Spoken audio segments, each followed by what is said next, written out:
your gun. Nobody moves, nobody gets hurt.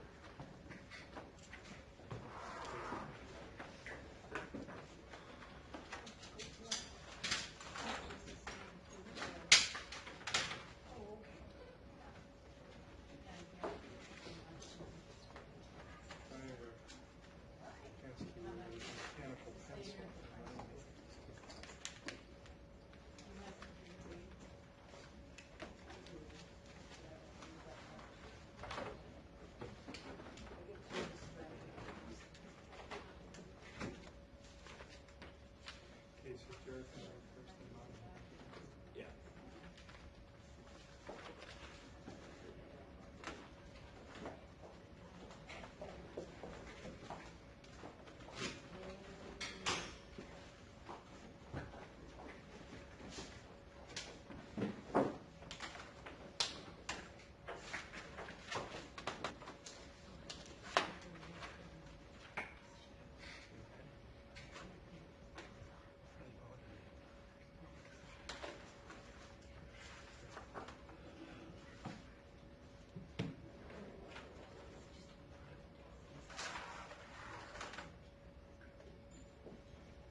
seated.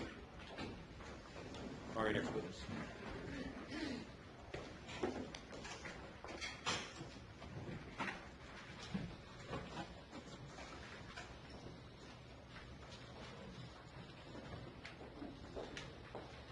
Derek Murray.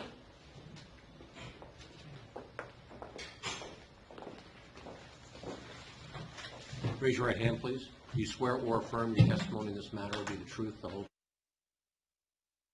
Be seated. Good afternoon. Good afternoon. Can you state your name and spell both your first and last? Derek Murray, D-E-R-E-K, M-U-R-R-E-Y, Where do you currently live? What area? in Kirkland. And where do you currently work? I'm in sales, so my territory is the full state of Washington. Do you work for a particular company? Aspects, And what type of things do they sell? frames, glasses. Did you previously work at Valley's Gym? I did. What time period would it have been that you worked at Valley's? 1995, June of 1995 through 2009 June of 95 to to 2009, 2009, January. January. And when you were at Valley's, at some point did you work with the defendant, Pietz? Yes, Dave worked for me at my Everett, North Seattle location, and Linwood. What different positions did you hold at Valley's during the time you were there? Started in sales and then became a district manager in 1999, and that's where I finished. And does district manager, does that mean you oversee several different gyms? Correct. And do you recall when it was that the defendant began working for you at Valley's? What year? I don't remember when he started working for me. I'm assuming probably got transferred to, because he was working in the south area and I managed the north area, and I'm assuming he was transferred somewhere 2000, 2001. And what was his job when he transferred into your district? I think sales manager. Now, did you know his wife, Nicole Pietz? I did. How did you know Nicole? I grew up with Nicole. I went to elementary school with Nicole. And also, I think she went to Wenatchee Valley College as well, where I attended school. And then she got a job at Valley's, and so I ran into her there again. So, did you actually come into contact again with Nicole before you met the defendant? Yes, Okay, so you worked with her at Valley's before you worked with him? correct. And what was Nicole's job at Valley's when you sort of got reacquainted with her? I believe she was front desk supervisor. And were you already a district manager at that point? I think so. Did she hold other positions besides front desk manager at Valley's that you recall? I don't recall. I'm not sure what she did prior. Did she ever work in corporate office at all? She did. And was that before or after she was front desk manager? Do you know? That's while she was the supervisor of front desk. Her office was there. Got it. So that's considered corporate. Correct. At the time that you, Nicole came back into your life again, were she and the defendant together, either married or dating? Not at first, no. At some point, did you become aware they had begun dating? Yes. And was that after he was already working at Valley's? Yes. Was it kept quiet for a while because she was in corporate and he wasn't? Do you recall? I don't remember. I'm not sure.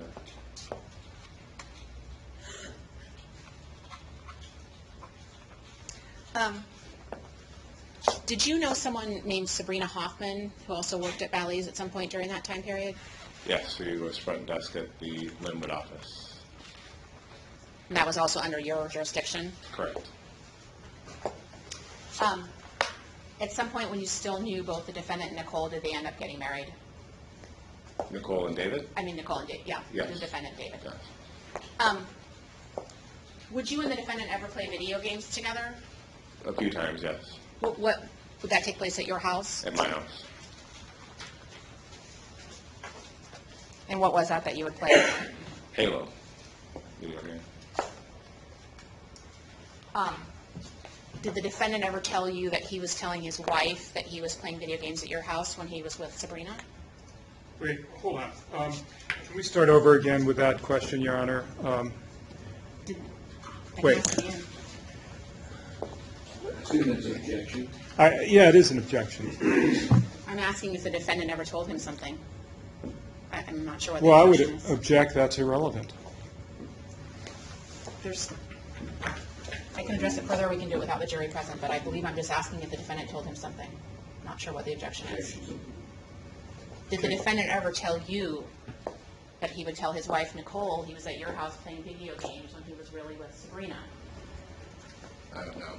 I don't think so. You don't think he ever told you that? No, told me that he was used an excuse that he was at my house. No. So you said that you played video games just a couple of times with him? Probably 4 or 5 times. I'd have a group of maybe 8 to 10 people over. So it wasn't like a situation where he was over there every night or several times a week playing video games? No. Did he ever talk to you or make any comments to you about how he felt about the fact that Nicole didn't drink? I do remember, I don't know where it was in passing, I'm not sure where it was, but I do recall him saying that it wasn't fun because she didn't drink. That was at some point when he worked underneath you at Bally's? Correct. At some point, did you learn that his wife, Nicole, had gone missing? I did. At that point, did you no longer work with him at Bally's? No. How did you learn about that? I was at a corporate party with Bally's, bowling alley somewhere, and my boss, Pat Fricano, his wife, called him and said that he saw on the news that she was missing. Were you still in touch with David at the time, or had you not seen him for a while? Not really. I hadn't seen him for a while. When you learned that, did you reach out to him? I did. How did you do that? I called him from the bowling alley. Right when you learned? Mhm. And did he tell you what was going on or what had happened? He did. What do you recall? He just said that she was missing, that he came home on, I'm not sure what night it was, maybe a Friday night, and she was already in bed, and he got on his computer and messed around for a while on the computer and then went to bed. And then he said when he woke up in the morning she was gone. She had a meeting or something that she was gone to. And from what I recall, he said that he felt bad because he had missed a call from her on, I'm assuming it was the next day. I think he said the next day, which is Saturday. I wasn't sure of his schedule, but said he missed a call. He was back in the boiler room at the gym that he worked at and couldn't hear the page over the loudspeaker. And he missed her call, and he felt bad that he missed her call. And did he say that anybody had told him that he'd missed a page? He said an employee told him. So he said an employee told him that he missed the call. Yeah.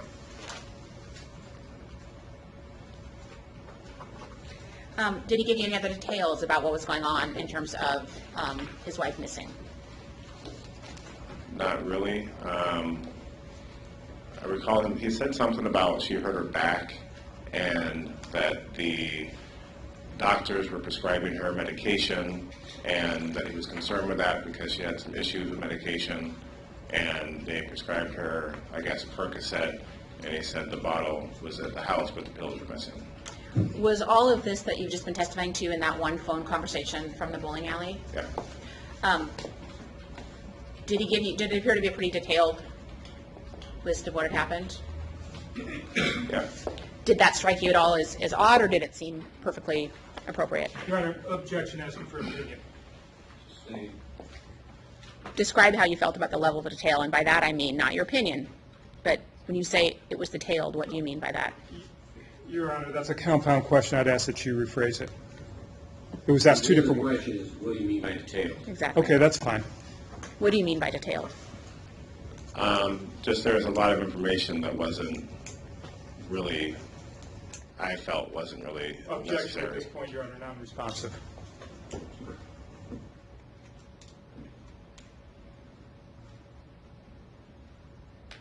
sustain that objection?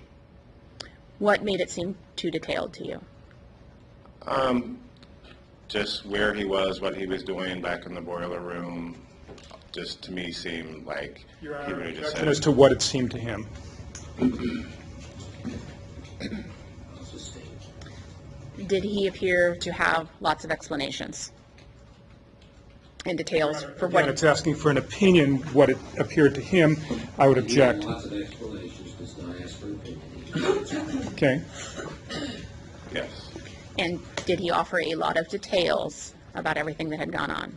Your Honor, asked and answered already. He may answer. Yes.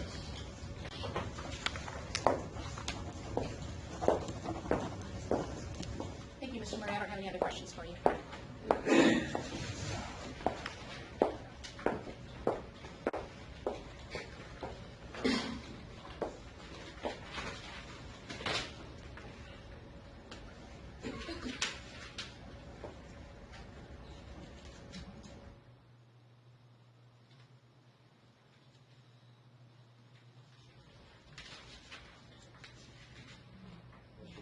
Yes, Your Honor.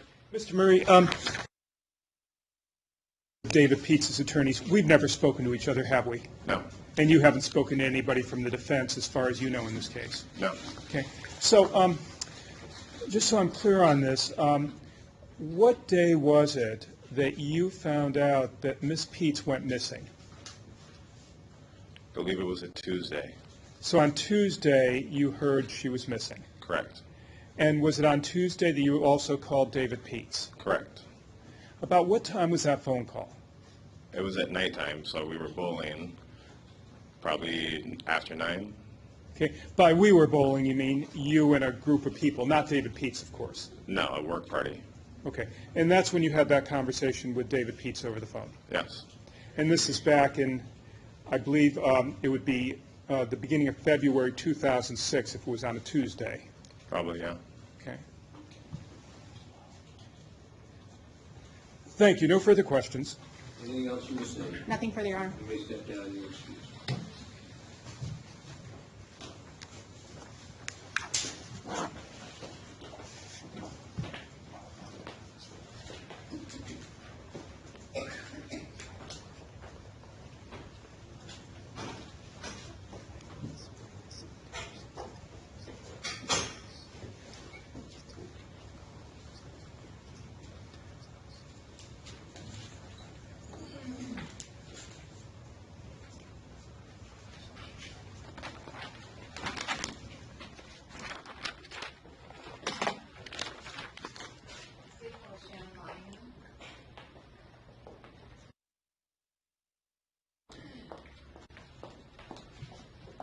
Raise your right hand, please. Do you swear or affirm your testimony in this matter will be the truth, the whole truth, nothing but the truth? Be seated.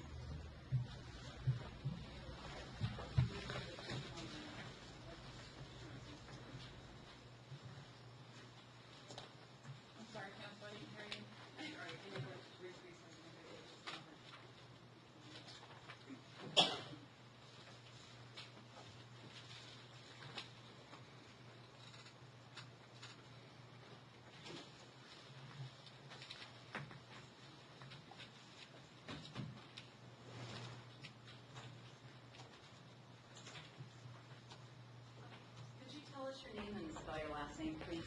Shannon Monahan, Monaghan. And what area do you live in? Linwood, Washington. How long have you lived in this area? I've lived in Linwood now for a little over 4 years. I've lived in Washington since '93. Where do you work? LA Fitness, And is that a gym? yes. And how long have you worked there? Almost a year. Before that, did you work at other gyms? I was at 24 Hour Fitness for 7 years, And what did you do at 24 Hour Fitness? operations manager. Okay. In which gym were you, or were you in a number? I was first in Lakewood, then Federal Way, then Kent, and then downtown Seattle. Okay. Is that pretty typical movement from gym to gym in that company? Yeah. What does an operations manager do? They're the member service manager, so they're in charge of anything that has to do with the front desk, kids club, aerobics, janitorial, maintenance, building, billing. a lot of billing. Do you supervise basically everybody that's in the gym that works there? All the operations staff, so anybody but sales or personal training. Okay. And in January of 2006, were you working at the Seattle gym? Yes. Where is that located? It's on Yale Street, Downtown Seattle? downtown Seattle on Yale. 1827, if I remember the address correct, I think. And did you know the defendant, David Pietz? Yes, he was my assistant. What does an assistant operations manager do? For the most part, they run the front desk and they run the weekends when I'm gone. Okay. And by running the front desk, what does that involve? They're the first point of contact for front desk. If there's issues, making sure they help manage the schedule, help make sure that all the supplements in the pro shop was kept up to date. Well, the pro shop is the retail store. Okay. And then on the weekends, they basically cover for you? Yes. Do you remember when you first met the defendant or when he came to that gym? Not specifically. Approximately? It was in the beginning of the year. He was a transfer, 2006, I believe. He was a transfer in from, I think, downtown Bellevue, if I remember correctly. Or not downtown Bellevue, Old Bellevue. Okay. And then how long did you work for him, or work with him all told? I can't remember exactly when he left. It was less than a year. The Seattle facility, can you describe it a little bit in terms of size compared to the other gyms in 24 Oh, it's one of the hours? largest gyms. It's 3 stories. The first level when you walk in is the front desk, the pro shop, the supplement case. Oh, sure, sorry. The front desk, then you walk down just a couple stairs, and there's a cardio floor. And then the sales office, the general manager's office, and the operations manager office, and a break room. Then you went upstairs to the aerobics rooms, or downstairs to the weight floor, the locker rooms, and the pool. Okay. So is the Seattle facility known within the company in terms of whether someone wants to move up? Yes. How does that work? If you get assigned there, does that have some meaning? Yes. It is where I was the operation manager trainer. Sorry, I trained most of the operation managers, and quite a few of my assistants were promoted because it was such a large gym with the largest amount of traffic. So that's where you sent the better people. Okay. And in terms of the defendant, in terms of David Pietz, what was your impression of him in terms of what he wanted to get out of working? Well, I know he wanted to be promoted. He was looking to be an operations manager. And is there some benefit to getting promoted to be an operations manager over an assistant operations manager? Well, financially, absolutely. Operations managers make quite a bit more. And as far as, we work Monday through Friday. We had weekends off, so there was numerous benefits. Okay. And is there a difference in the benefit package, do you know? I can't recall. I'm pretty sure, well, no, I don't think so as far as bonuses for sure. I mean, that goes along with the money side. Operations managers receive bonuses. I don't think assistant operations managers receive bonuses. But as far as health benefits and those kind of benefits, all the employees got basically the same kind of package. How often would you say interviews, well, first of all, let me ask you this. Were you ever on a committee that interviewed people to become operations managers? Quite a few times. Okay. How often would you say those interviews for openings would occur? Well, there was a time, about the time that David was working, we were opening quite a few clubs. 24 Hour Fitness was in a growth spurt, so we did quite a few. I couldn't tell you an exact amount. Okay. There was oftentimes people were moving positions, leaving positions, that kind of stuff. Okay. Do you remember some of the locations or the general areas of the county where new clubs were opening? We opened a club in Queen Anne. We opened one in Auburn. We opened one at Northgate. When exactly the times were, I know I was in downtown Seattle at those times when those opened. And were you aware of him applying for those operation manager jobs? I don't remember if he applied for every single one of them. Obviously, I remember him in a couple of the panel interviews, but not necessarily every single one of them. Okay. Are records kept of when or where those interviews happened? I doubt it. Do they usually, or do they sometimes occur in the club where the opening exists? Yeah. Did you ever meet his wife, Nicole Pietz? No. Now, at that club, is there a garage available for employees to use? There is a garage available. It was not for employees except for management. We had parking passes, so we didn't have to pay because it was actually kind of expensive garage. So we had parking passes. Our members could park there during certain hours. And then also anybody that had a manager in the title got a parking pass. Okay, and does a manager include an assistant operations manager? The assistant managers and the assistant general managers had.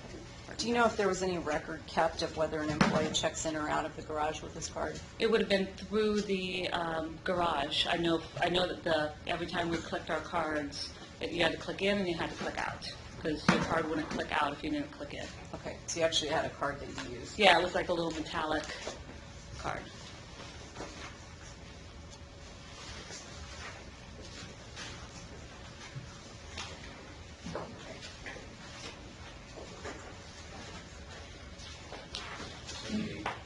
States Exhibit 78.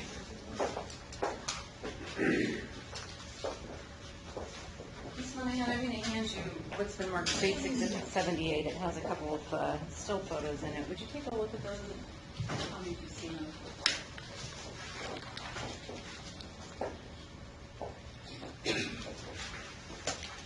I have seen them. Okay, and what do they show? They show the first one is at the front desk facing the main street, and then David is behind the front desk looking towards what would be the supplement case. Okay, and how about the second set? The second one is just an image of the front desk looking out again at the street.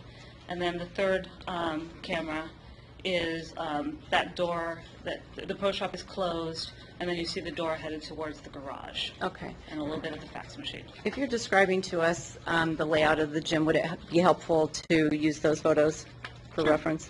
For the front desk? Sure. Okay, is that, I'm sorry, 79? State offer 78.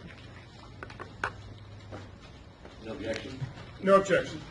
The Okay, Ms. Monahan, these appear to be stills from a video camera. Was there a video system at the gym? There was several cameras throughout the gym. Okay, what were those for? Security, we verified, if there was ever a theft, that kind of stuff. Okay. So we reviewed them.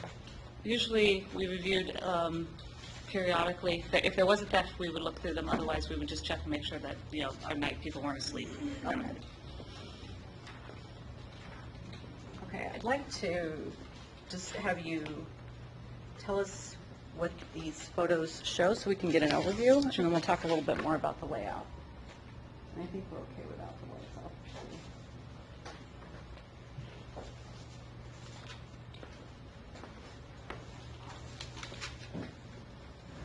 off. Okay. So that's the front desk. The camera was mounted a little bit above the supplement cabinet. Okay, that's photograph A, just for the record. So that's David behind the front desk, and then it's facing towards Yale Street, the Okay. front doors. So the front desk, can you actually just step down maybe and show us a little bit about the layout? What sorts of things are there? Sure. So stand, we'll put you right over here. Okay, so these are supplements for sale all through here.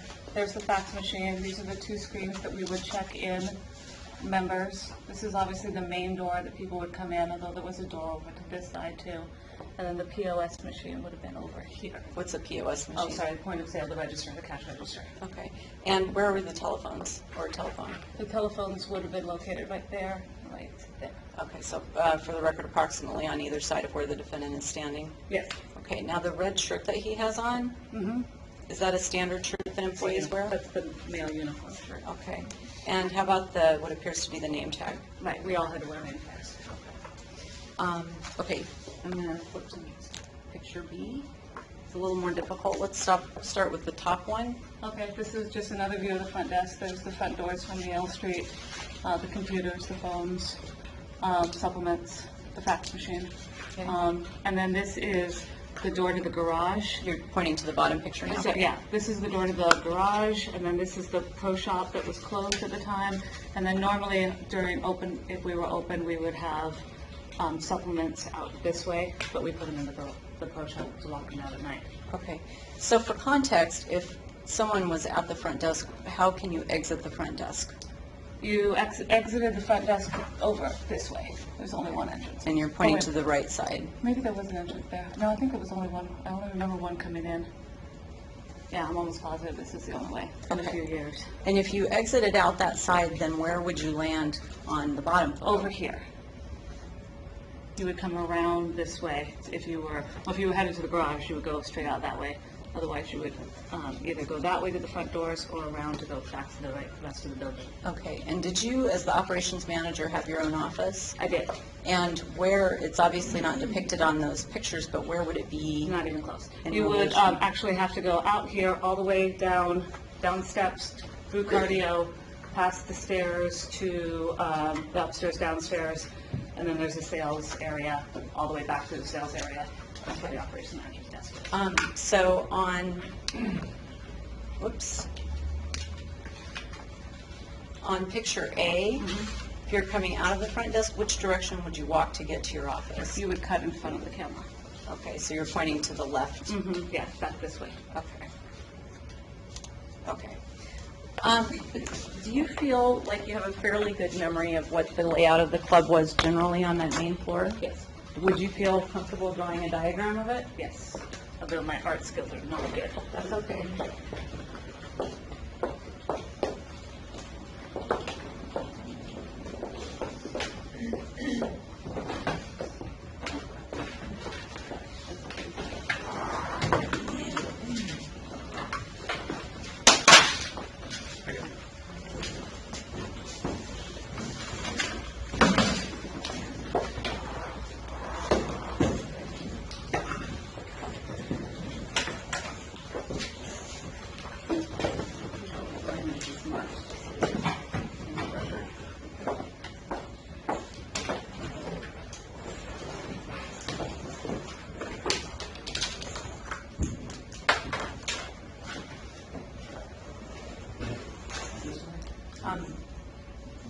Would it be better to do it up and down or side to side? Am I drawing the whole building or just? Just the main floor. Just the main floor?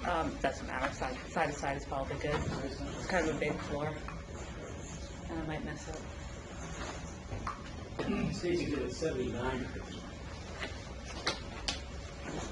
Okay. Nobody expects you to be an artist, okay? Good. So.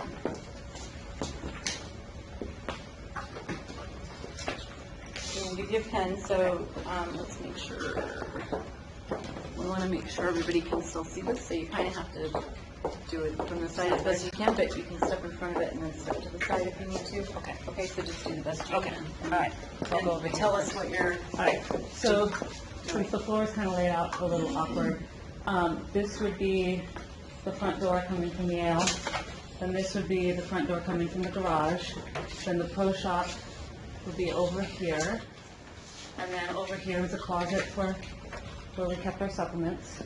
The front desk would be about like that, and there was a little banister where we left guests that were waiting to be checked in. Then along here is the case of supplements. Then right about here, there was a staircase with a couple stairs, and then a handicapped entrance that went down, and then all this would be cardio equipment. This was all ellipticals and I think there was some treadmills. And then you would keep walking this way, and then there would be stairs right here that would go up and down. And what did they lead to? Downstairs would be the weight floor, the pool, and the locker rooms. Upstairs would be the aerobics room. Okay. And then there was like a Coke machine right here. And then if you kept going, over here would be another emergency exit that was armed all the time, and then a trainer's desk. And over this way would be a layout of sales desks. Then there was the general manager's office, the operations manager's office, and a break room. Okay. And then over here would be the sales desks. And then if you went this way, there'd be more cardio. And then over here would be a kids club. Actually, it was right about here. Sorry, there was a kids club. And then a boiler room. And then another little hallway with an emergency exit. Okay.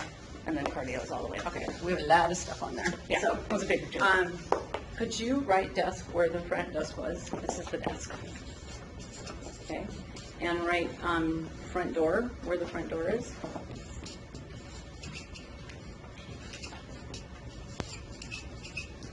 And the little box next to it is what? This is the pro shop. Okay. And then the other door? This is the garage door. Okay. And that's the long, This was a storage room. Or storage supplements. okay. What else? This is cardio, This is right? cardio, and then there's cardio over here too. Okay, could you mark those?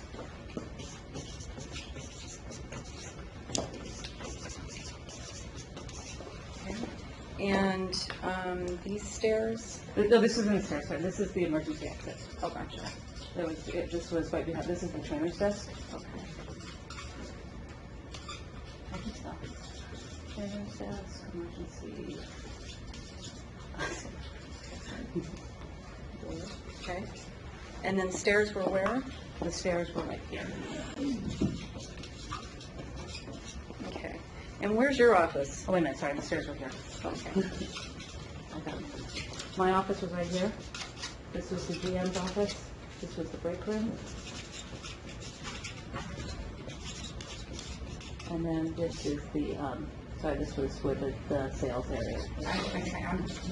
Sorry, that's where the sales area was. Okay. So you've written all those down, so we have them on the record. Your office, is it upstairs or downstairs? It's on the main floor. There's stairs here, Mhm. and then there's some more stairs before you head into cardio. Okay, and the stairs that are here lead down to what? The downstairs was the free weight room, the locker rooms, and the pool. Upstairs was aerobics. Okay, could you write weights, pool, lockers?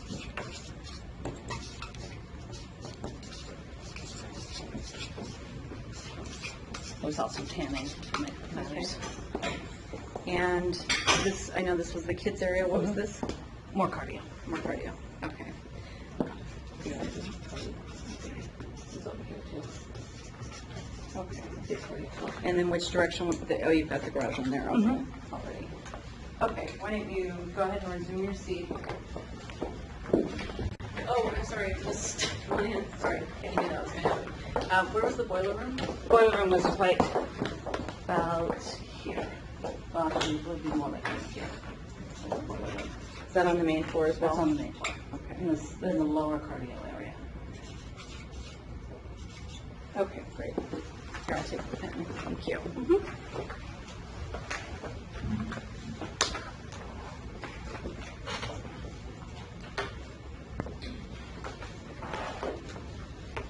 Now, you talked about supplements. What sorts of supplements did the gym sell? We sold, we did the Apex line, which is just a line of fitness products. We did protein shakes, amino acids, multivitamins, branched chain amino acids. We did a lot, we had a drink cooler where we sold water and energy drinks. Okay, did you sell ephedra? At that point, ephedra would have been illegal. We did sell thermogenics. What's thermogenics? Kind of like an energizing substance. They would either speed your heart rate up or increase your body temperature, gives you energy. Sort of like ephedra on a So low it's sort of scale? like ephedra. Okay. Now, you marked on the diagram the emergency door. Were those in working order? Those ones would have been, but the back one wasn't. Okay, and where was the The back? back one was on the other side of the boiler room. That one was marked out because the battery was dead. So, Yeah, right next to the other box area. Yeah, right about there. Those would have been doors through to the, it would lead to Yale Street was here. What was that? Stewart. okay, what was wrong with that emergency door? There was, just the batteries were dead on the panel. So what was the effect of that? The door wouldn't beep when you opened it. Now, Tell us about clocking in and out at work. How did that work for employees? You could clock in pretty much any computer, clock in and out in any computer, except for the POS. So the 2 front desk computers, when you came in, you clocked on shift. If you missed a clock in, you had to let me know so I could clock. Okay. you in. What happened if somebody left early and forgot to clock out or didn't clock out? They would have to leave me a note so I would clock them out. Okay, and then you would do that the next day you were back The at next work? day I was back to work. And then they would have to approve the time. Okay. And in your experience, how was the defendant at clocking in and out? Not very good. Now, you talked about the red shirt being basically the uniform. With regard to the name tags, were they 24-hour fitness name tags? Yes, they came, when you were hired, you got name tags that had your name on it and your position. Okay. And do you remember how many an employee would get? A couple. And where were name tags kept, extra name tags? There was some kept in my office, and then oftentimes receptionists would just leave theirs at the front desk. Okay. So there was no reason to always take them home with you. Okay. What would happen if somebody didn't have their name tag on? They would have to find a name tag to wear. You would have to wear a name tag. Okay, even if it was somebody else's name?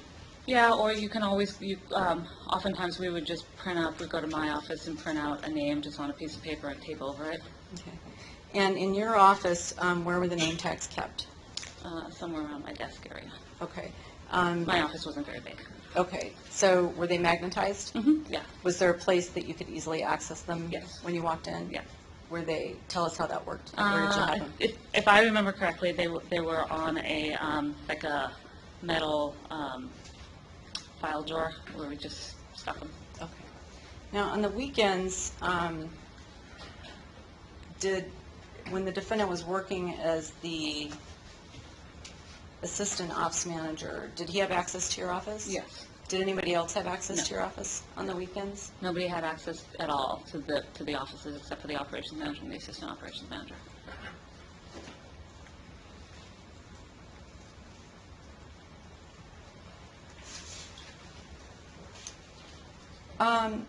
Did you ever try to use a cell phone in the gym?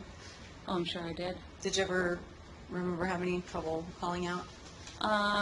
Yeah, at first I thought no, but then now that I think about it, when I switched servers, I was better, but it was very spotty. It was like in certain areas, you were fine at the front desk, you passed through cardio, you got nothing.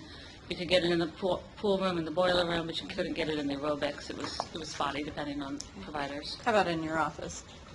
I think I usually shut my phone off, but I don't think I got it in my office. Okay. So there were areas in the gym where it would work? Yeah, And exactly. areas where it Yeah, wouldn't? and you know, my boss, her cell phone, she was Nextel, worked in almost the whole gym, so it all depended on who you had.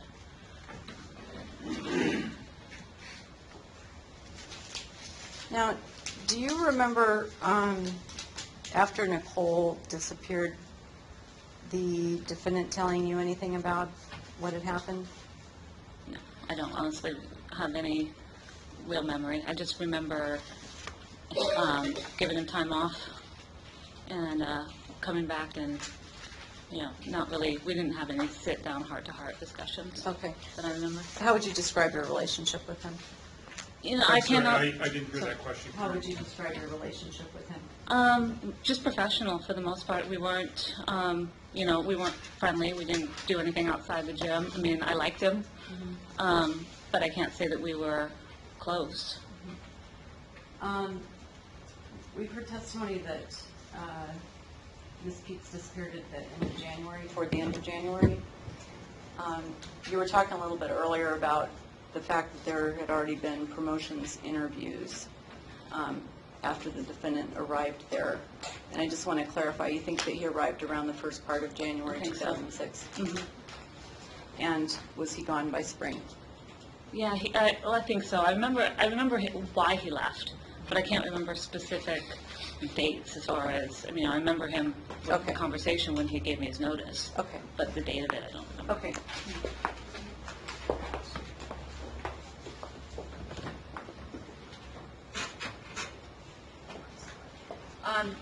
I need to clarify one of the questions I asked you about this emergency door that wasn't working. When we were talking about it not working then, are you talking about during the period of time when Nicole disappeared and the police talked to you afterwards? Okay. I specifically remember talking to the police about that door because they had checked it and it wasn't armed. And I said it had been on the service log for a while. Okay, and how long is a while? Several weeks. But it wasn't a super high priority because nobody really ever used it. Okay. So most people didn't even know it was there. Okay. Nothing else, thank you. Yeah, Ms. Monahan, my name is David Allen. I'm one of the defense attorneys for David Pietz. Good afternoon. I understand with regard to the door, the emergency door, was it going from the boiler room outside? Was that? No, the boiler room was a separate room altogether. Okay. It was just past the boiler room. The only other thing along that hallway, there was another little hallway that led out to emergency doors that the janitors used to take trash out around to the alley. So you said that the emergency alarm was broken. Yes. Nevertheless, if one went outside the emergency door, they couldn't get back in through that same door. Not unless they somehow propped the door open. Okay. Yeah, no, they didn't have handles on the outside. And do you recall, after you learned that Nicole Pietz went missing, David Pietz was out of work for a whole week? Is that right? No, I don't think that he was out of work the whole week right when she went missing. I think he took time off after they found her, if I remember correctly. I know that he took the day. I don't remember he called me and told me that he wasn't going to work on a Sunday because he needed to go find her. But I think that he was back to work the next day, if I remember correctly. And then he took time off after she was found. You were interviewed by the police back in 2006, in March 2006. Do you recall that? Yes, Do you think maybe your memory was better back then than it is now? absolutely. It's been 8 years, Okay. 7 years. Would you please mark this as an exhibit?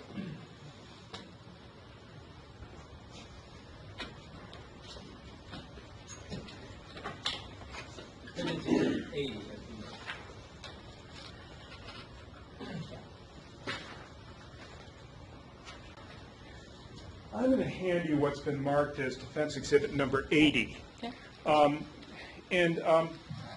This is a report done by a police officer, a detective, which is supposed to be an interview of yourself. And I'm going to ask you if there's a line in here that refreshes your recollection. Would you please look at the bottom of the page, the first page, that paragraph that starts off, it says, Shannon said Dave. Do you see that? Okay. Does that refresh your recollection about what you remember from back in 2006 about David taking time off? I wish I could tell you that I totally remember after reading this, but I really don't. I mean, I'm sure what I said was accurate at the time, But you don't remember saying but that? I don't remember any Okay. specific.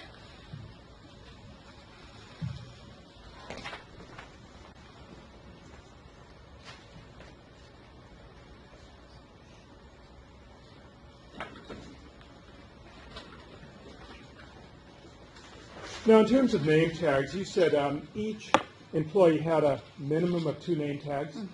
Some could have more than 2 name tags. Sure, right? I had all kinds. Okay. So. And was that because employees would forget to bring name tags? Yeah, and I could place orders for new name tags, so if people needed extras, I could order more. And you said it was somewhat informal in the sense that if someone didn't have their own name tag, they could wear somebody else's. They could, yes. They should have covered it up. They should have labeled their own name, but there was several times where somebody just randomly had somebody else's name tag on. Okay. Now, you did a drawing here, and you have the boiler room there. Do you also have the pump room? The pump room is downstairs in the weight pool area. It's next to the pool. Counsel, has that been marked? It has been marked, Your Honor, it's 79, and I neglected to offer it. I was going to do it on redirect. No objection for illustrative purposes, Your Honor. I would like it in a substantive, Your Honor. There's a lot to remember. Can we take that up afterwards? Take it up. Thank you. So the pump room is downstairs. Now, Yeah, if somebody wanted to get a mop, they could get one from the pump room? There was mops in the pump room and then in the janitor's closet, which was downstairs. Okay. In the boiler room also or not? No, the boiler room was just random stuff. Mostly marketing materials and broken equipment. Okay.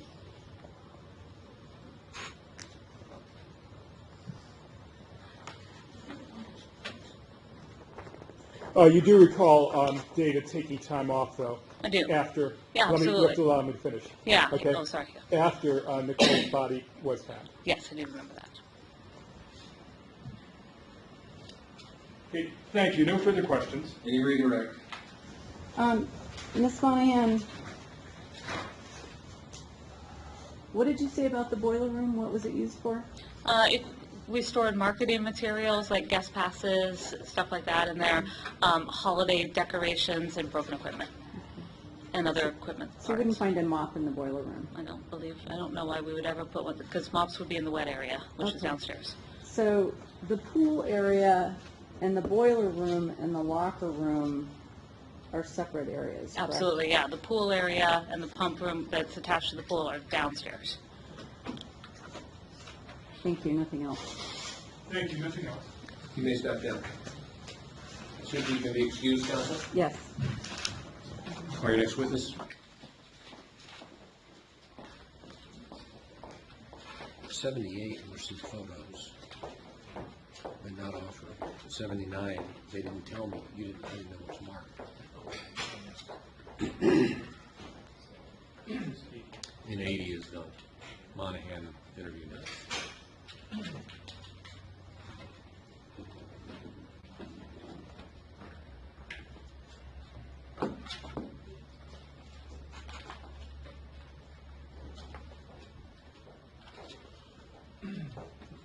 State Hall Detective Mike Mellis.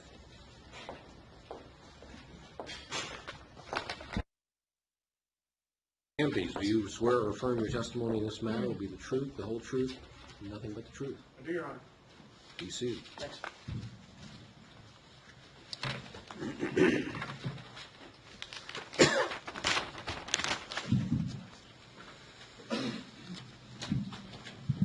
afternoon.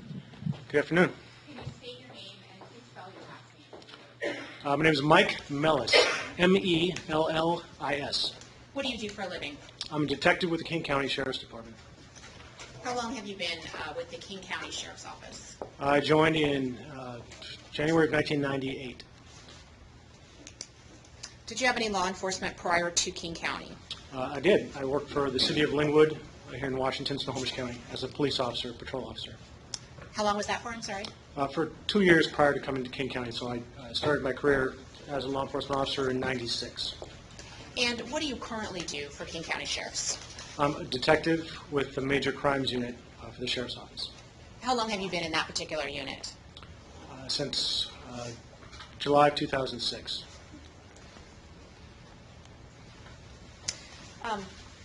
I assume that you got regular training at, for example, the police academy, is that right? I did. Can you describe if you received any specialized training in the area of video or working with video in the context of crime investigations? I have. I guess it would start with just an interest in video production and the fact that we see a lot of video as evidence throughout my entire career. So I specifically sought out training that I could take to better understand the construction of video as we use it in evidence and understand its component parts and how to present it in a variety of different ways. As part of investigations that you conduct as a detective, would you say it's common or uncommon to have to recover video evidence? It is so common. Almost every case nowadays has some video issue that has to be dealt with. Can you just give some examples of the types of places you might recover video from or the types of video that might be relevant in investigations that you encounter frequently?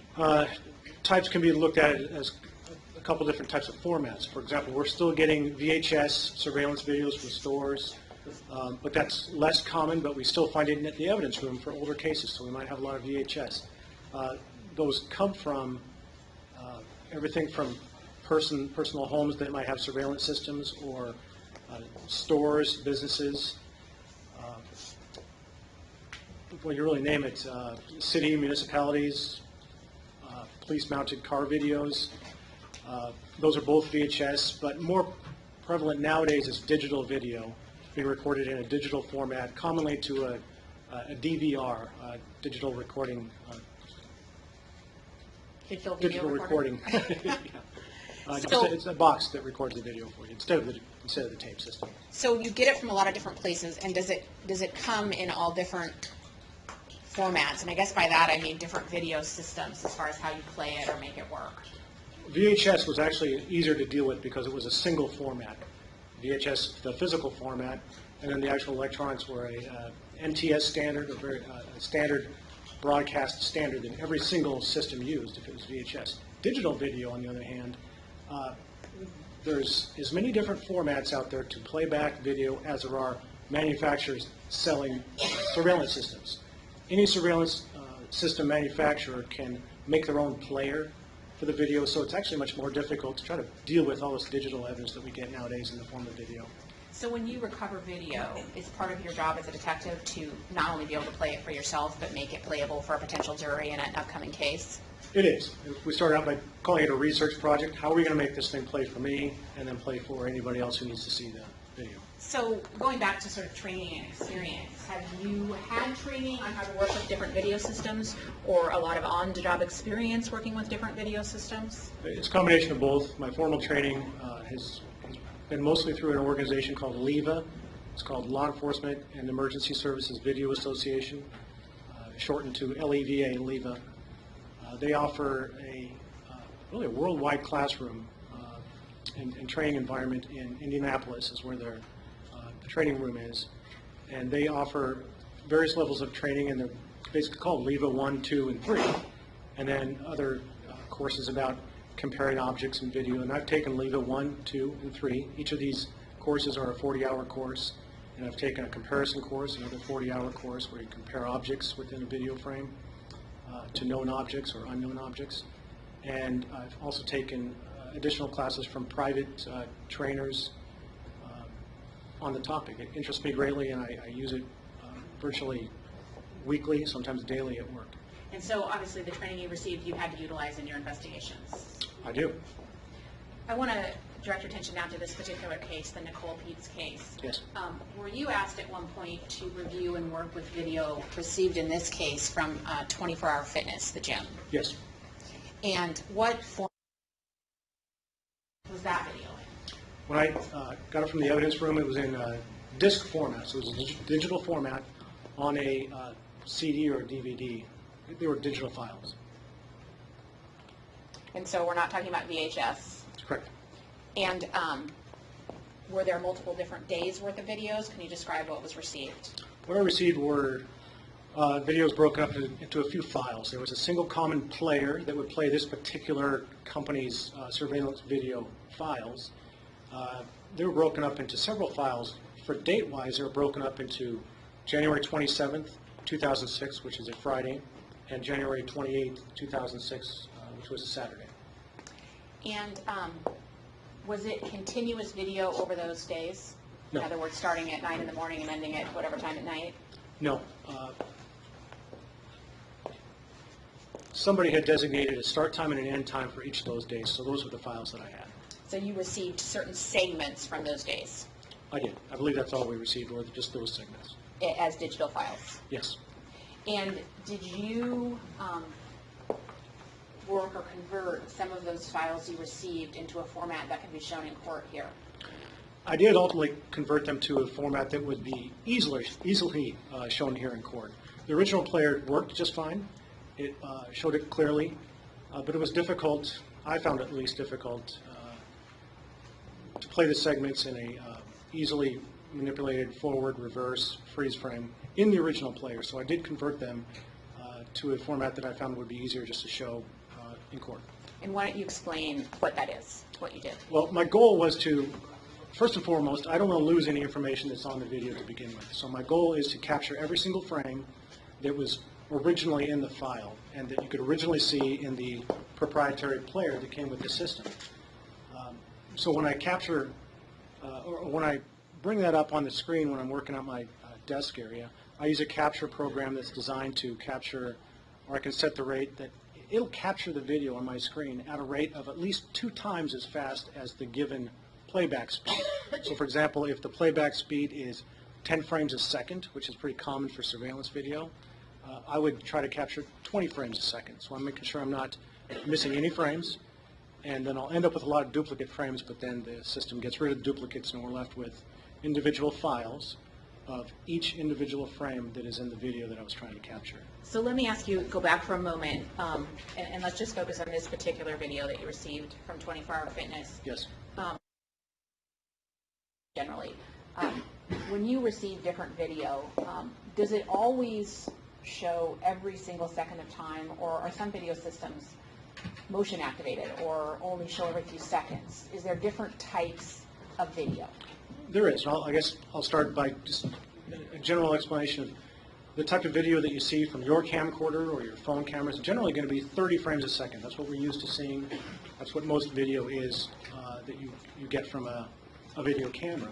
Surveillance systems generally record at a much lower frame rate.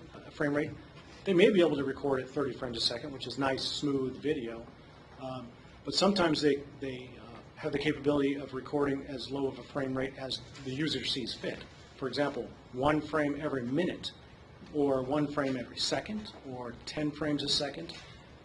And what that you end up with is not as smooth of a playback. I would clearly see that this is you're skipping frames or skipping little bits of time, in fact. So for example, you might see a person in one position, and then the next thing you see, they've moved several steps, but you didn't see that. Correct. Okay. The video that you received and viewed in the original way you got it from 24 Hour Fitness, do you know or could you tell how that worked in terms of frames per second? Yes, or something like that? Yes. What I noticed about this video was pretty common for a surveillance video system. It was a motion activated, meaning that there had to be some sort of motion that the camera would capture for the recorder to even record and keep the frames. And then I noticed that the frame rate on this particular surveillance system was, it seemed variable, about 1 second to 2 seconds, 1 frame every second or 2. And sometimes we skip up to 3. So it would be what I call a variable rate recorder. It was not recording at a consistent 10 frames a second or 1 frame a second. It had some variation to it. Did this video have a time and date stamp on it? Yes. And is that how you were able to tell whether it was skipping from 1 second to 1 second or 1 second to 2 seconds? Or? Yes. Okay. So did you, using what you just described, where you tried to make sure you captured everything, did you convert some segments to a more usable, playable format? I did. I recorded every single still frame from the video into a still image in a TIFF file, an uncompressed TIFF file. It's a file extension, like a .TIF. And then I took all of those frames and put them in an Adobe a PDF file that you could play on a computer screen, 1 page at a time. And if you play it 1 page at a time and click through, it would be like playing 1 frame of the video at a time, missing none, and going from the beginning to the end through. I did that so it would be easy to literally go through the video, easily stop, easily back up, easily go forward, missing no frames. And that was my next question. Did you capture everything? I did. I'm going to show you a CD.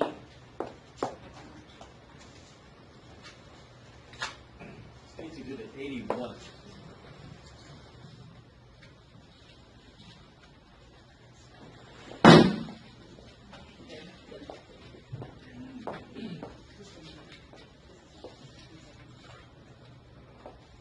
Detective Millis, did you prepare several segments from that video to show in court today?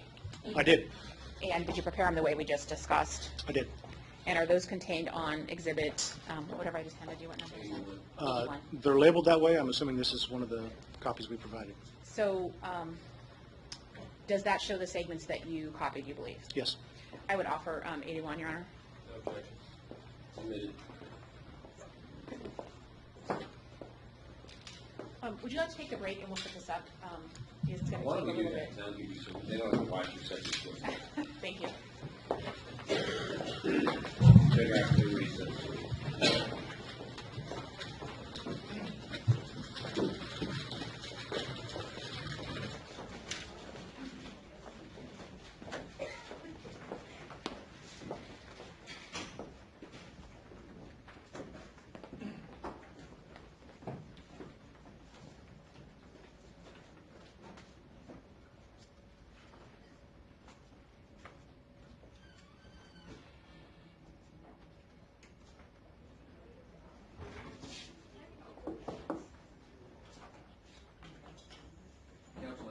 Seen everything on all these clips? Well, I've watched the video. I don't know. I'm happy to show it to him. It's the exact same thing. It's just that instead of it playing continuous, you hit the forward button for each frame. So I'm happy to let him look at the segments right How now. many frames are there? It's probably just a few minutes of video that we have here. I think it's about 10 minutes total. So I don't know how many You frames. hit a button for each frame, you can hit a button, depends on how quickly you hit the buttons, And the right? button can be hit very quickly, Your Honor. We've Right. tested it. Are you satisfied, counsel, you need to see it now? I'll just ask her what clip it is. It? I'll just come look at it. All right. Thank you. You can take him upstairs, and counsel, you can review this, make sure it's okay.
Right now.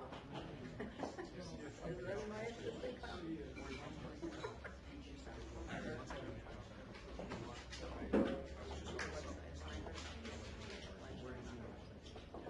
that. She's gonna say that she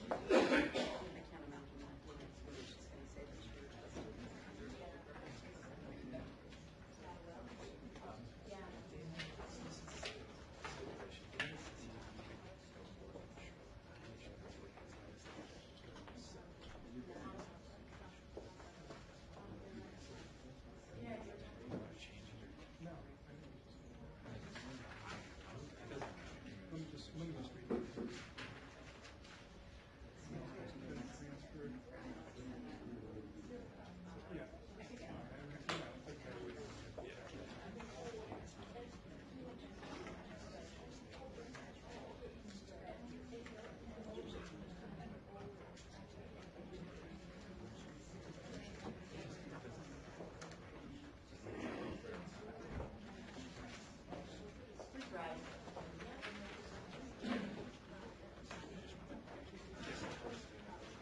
One quick thing. One quick thing, or are we on record? Okay, I want to be. One thing I forgot to mention is, last Friday, the parties agreed to a stipulation that we're going to ask to be read after our last witness today's testimony, which is Christina Knudsen. So I want to hand it forward to the clerk so you can look at it, and I'll let you know when we want it to be read.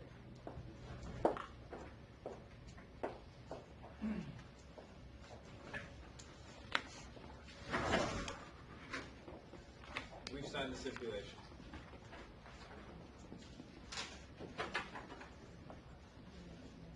Are you okay there, Jerry? Yeah. Huh? Well, gee, I didn't know if we're gonna have a disaster over there. No, we're good, Your Honor. No technological disaster that's gonna shut us down? Yeah, we're good. All right. We ready for the jury then? Yes. Okay. I'll move to the table, you can move to yours. I'll leave that for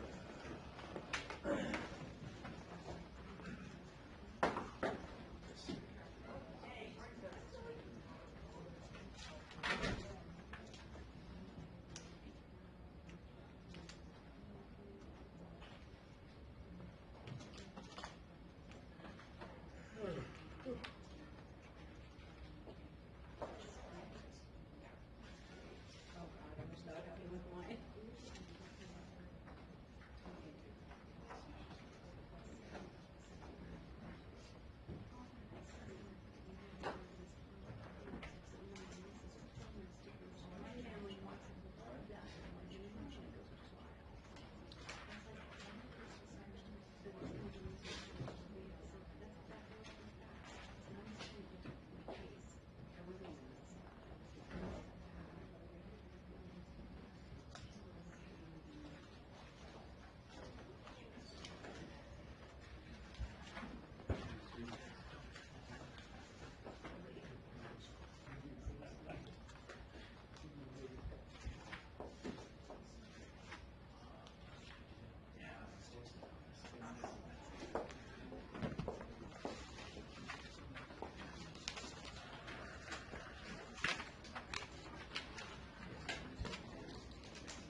Please be seated.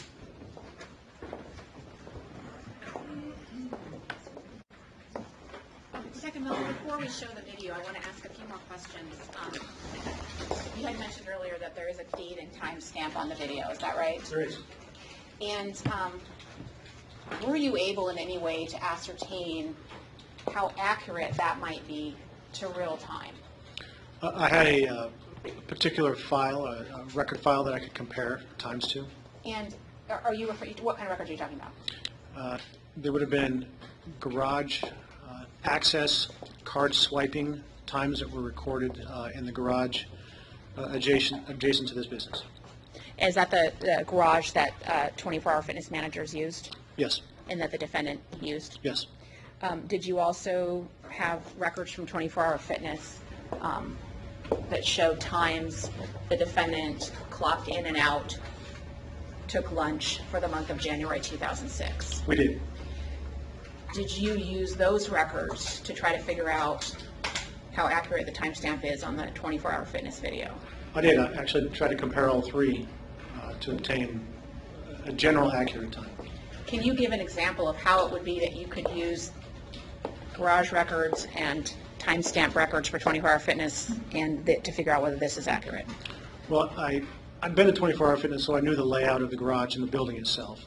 And I noted that on the garage records that showed the defendant's swipe card being used, I'll just use an arbitrary time like 9 o'clock straight up in the morning. I noticed that in the video, the defendant would walk into the video for the first time that day at 9:02.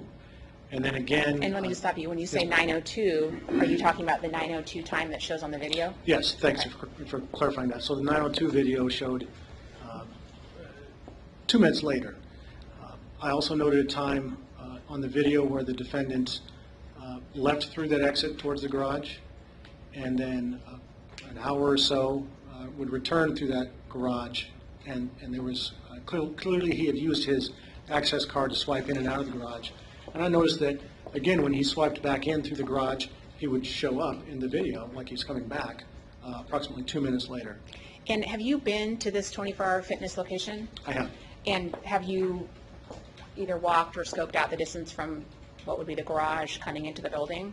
I didn't walk the whole thing, but I because it's actually different nowadays, but it has the same entrance area, and the garage, of course, hasn't moved, and neither has the fitness center in general. But it is connected through a couple hallways. So if someone clocked into the garage at 9 a.m. and then they're shown coming into the 24-hour gym a couple minutes later, does that seem to fit from what you've seen there? It seemed typical. You'd swipe in, have to find a parking place, park, get out of your car, walk into the gym where you were first seen on video. 2 minutes seemed like a very predictable time, and that's in fact what we saw. So based on your comparisons, and did you do that for several different segments of the video? I did it for the video and some other issues or reports that we did. And based on that, how accurate did you end up believing the video's timestamp is on this 24-hour fitness video that we're going to see?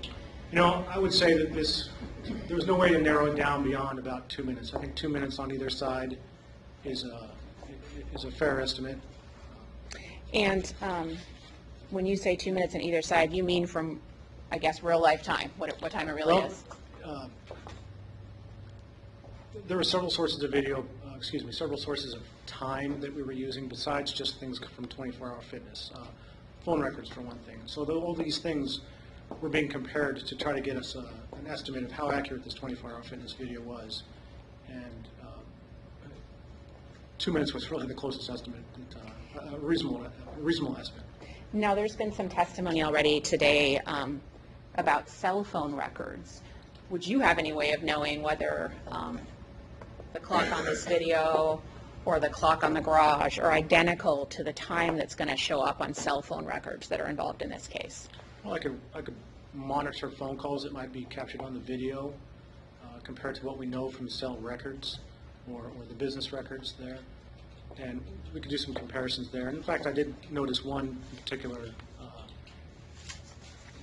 somebody answers the phone at a time that we were expecting them to answer a phone. And does that still lead you to believe that it's about 1 to 2 minutes, give or take, as far as the phone calls versus the time on the tape? I think things are I say 2 minutes. But if there's more work to be done, if there's some way of narrowing it down, I wouldn't be surprised if it could be narrowed down further. But for my satisfaction, the 2 minute limit is kind of where we're at. And anything under that. I'm going to ask you to step down, and we're going to publish this to the jury if we may, Your Honor. This being exhibit 81. That's correct, Your Honor. Exhibit 81. And I'm going to ask the detective if he would control this.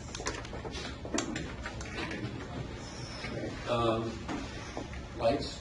Yeah, could we have the lights? And, sorry, the first one, turn it on.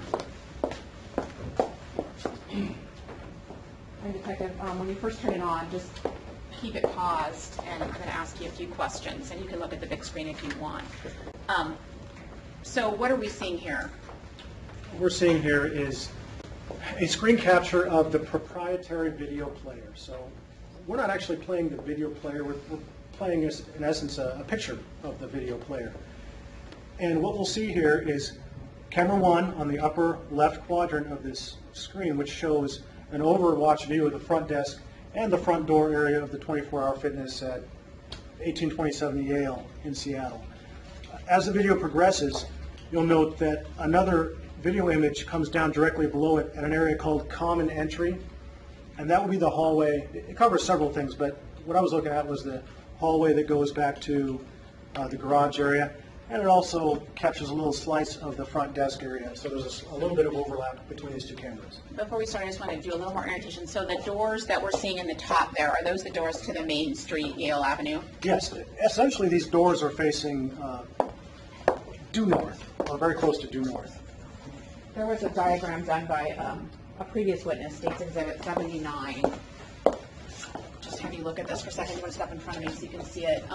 And you see where it's written front door? Yes. Okay, and then to the right, you see where it's written garage? Yes.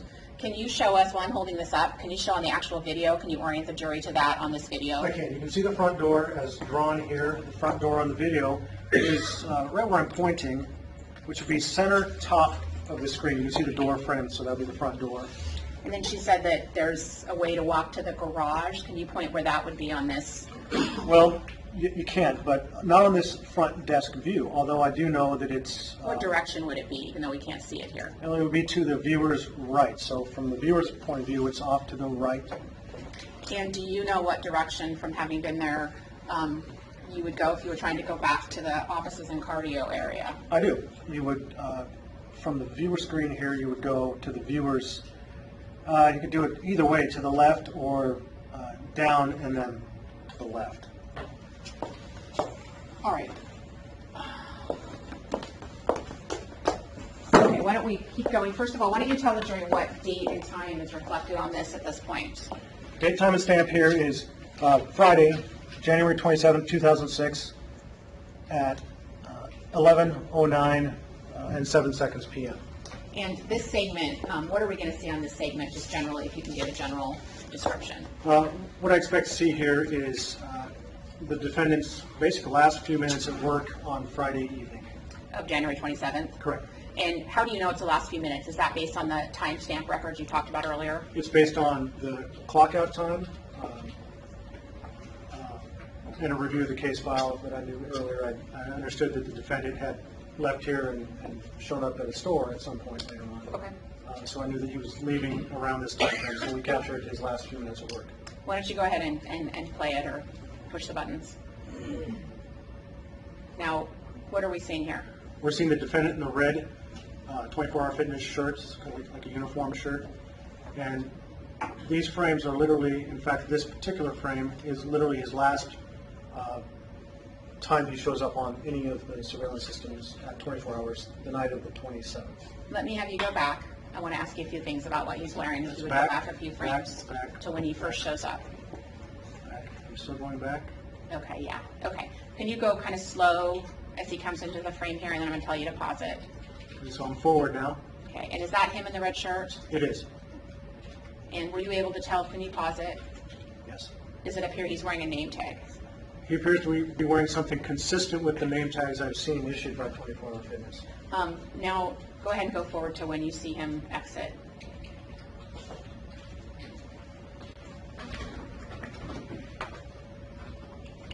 Again, at 11:10:17 is the last frame of him, and then The video skips several seconds because of it's capturing no motion, and you never see him again. Okay. You can keep going forward, but I want to ask you a few questions while you're doing that. And that is, the doors that he exited, is that the doors to the street? I assume that it is. I can't see him open or exit the doors, but I do know that he does not trip the camera as he's leaving to go out through the garage entrance on this particular evening. Which would be the bottom camera? Yes. Now, if we keep going through here, you'll see that somebody does eventually trip it, so you'll see the example. While you're going forward, and go ahead and stop me if you get to the point. The garage is through the other way. It would be down to the right of this picture, is that right? Correct. And from your review of the records, did he park in the garage on Friday the 27th? I don't believe that there was a record of him swiping that evening. So this is all after he has left? Yes, so Okay. he's left. So for example, now you see that somebody, this woman here, had tripped the camera that goes out to the garage. So you see the doors to the garage on the lower image called common entry, and then to the right of the frame, underneath the American flag or whatever that flag might be, you see the doors. So let me just stop you for 1 second. To the left of this bottom picture, where is that on the top picture? Well, there's some overlap here. So on the bottom picture, you see what looks like part of a desk. That is the same portion of this desk from the top picture right. Okay, and looking at Exhibit 79, which is the diagram that was done, that bottom camera is showing us the way leading out to where it says garage on here? Yes. Okay. And again, this only activated because someone was moving or walking in that hallway area? Yes.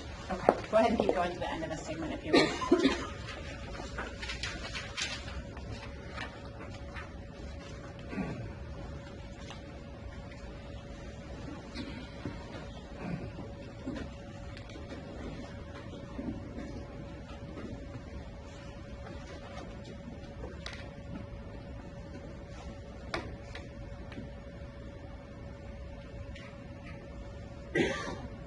Is that the end? And that's the end. The video was ended at 11:31 and 35 seconds p.m. And again, is that where you ended it? not That's where the I video ended it. itself The ended? video actually keeps going, but I had to pick some kind of a stopping point just to show, so that was the point I stopped. And I think you said this already, but did you view the video beyond that point? I did. I viewed it to the end of what we had. And did you ever see the defendant come back into the gym that night? No. Okay. Why don't you go to the next segment that you have?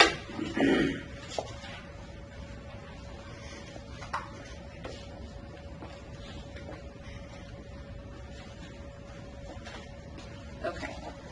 So what date are we on now? The second video segment is Saturday morning, January 28th, 2006. The video begins at 08:58 in the morning and 23 seconds, so 8:58 a.m. And why did you decide to capture or do this portion? I wanted to capture the defendant's first appearance in 24-hour fitness on the morning of the 28th. And do you recall on that morning if he, I don't know how you call it, passed through the garage or walked into the garage? I have to review. Okay. Did you do a summary report on that? I did, a color-coded report that helped me keep it straight in my mind. Yeah. Second, I'm going to hand you what's been marked as State's Exhibit 75. Will this help you? Yes. Okay. Why don't you look at that and see if you recall what time the defendant walked into the garage that morning on January 20th? Sorry.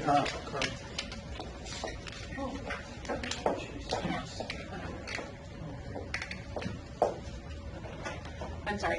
When did he clock into the garage on that He Saturday? clocked into the garage at 9:02. In fact, that was one of the times I used to do a kind of a timing estimate to see how long it would take him to show up in the building. And is there a clock-in time for the 24-hour fitness as well? There is a employee clock-in. That says in at 0900 hours. And I believe there's a difference, by the way, these two systems capture time. I believe that the garage was literally, the time is captured as the person swipes the card, and we obtain those records. And I coded those in green for my purposes. The times that the defendant is, quote, clocked in for work or his work schedule doesn't appear to have been generated somehow automatically, because times can differ, I've noticed, compared to video. In other words, it looks like an employee can write in his own times despite what the reality was. Not good or bad, it's just the way the system apparently worked for 24 hours. So the garage was 9:02 on this particular morning? Yes, Okay. Why don't you go forward in the video? So are we going to see him come in at some point? we will. Okay. And why don't you pause it when you first see the defendant on the video?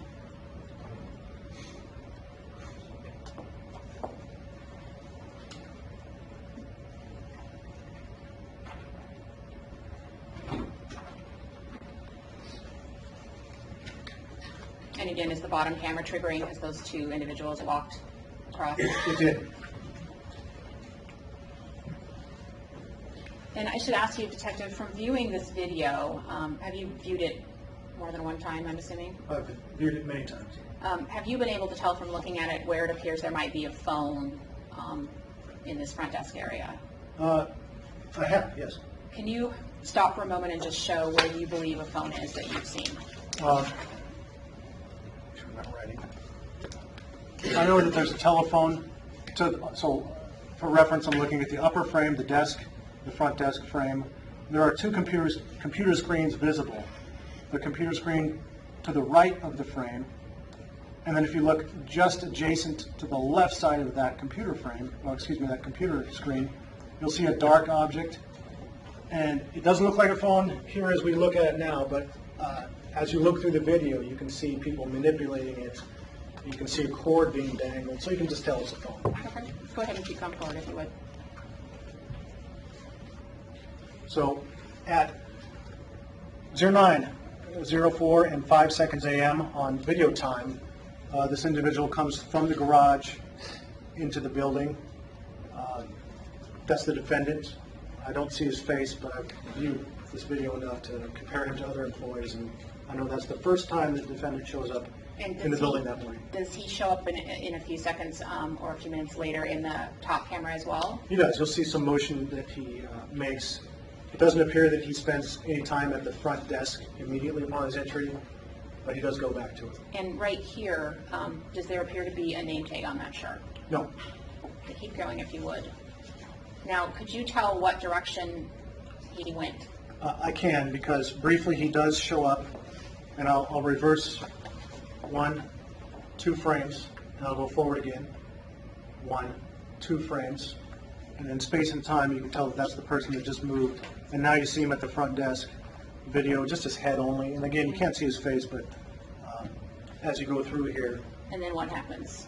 Then the defendant moves out of that frame, but does not go into the desk area. And to go into the desk area, where would he have to have gone?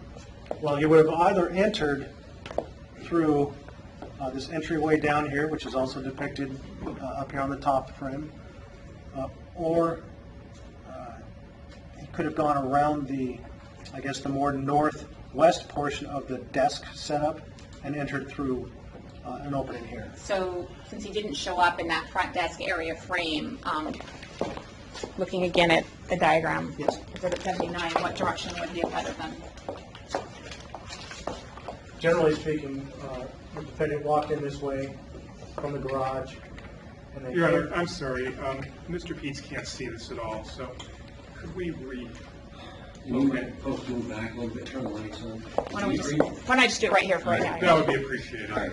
So show again, space, and if you want to, why don't you come on this side? And if you would hold it all. You want to use this thing to get out of this, you can use the light. Or do you want to use the laser pointer Stand that in the front judge of has? the board. Detective Mills, the judge has it right up I there. have a pointer right there. You Sure, can that'll be use helpful. one of the screens. I know it's showing on the light. That way you don't have to block anybody's view. So why don't you show where we just saw him come in from and what direction he then went? The garage is noted here. I guess I should say that from my perspective, this drawing is not to scale, but I do understand it. The path would have been from the garage notation around the desk, and then off into here somewhere off into here where there's no video coverage. Okay, thank you. Why don't you come down and continue to move the video forward if you would.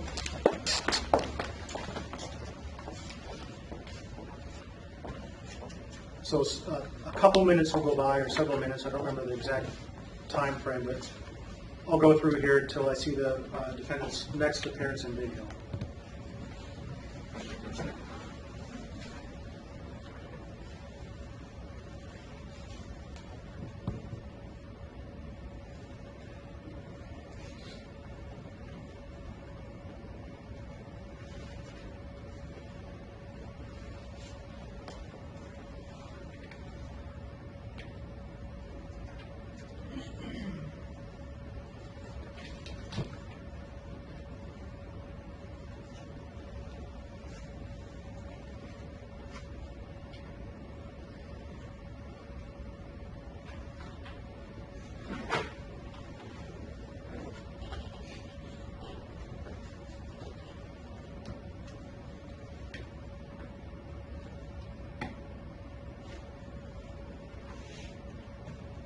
So at 09:11 and 8 seconds a.m. is when the defendant's I'm sorry, where is he on? next appearance. On the upper Oh, screen, the front desk video, his head is at the bottom of the screen. okay, go ahead. And then the next frame, he shows up a little clearer in the bottom frame of the common entry hallway camera. And as we move forward, he does enter the round desk area, employee area.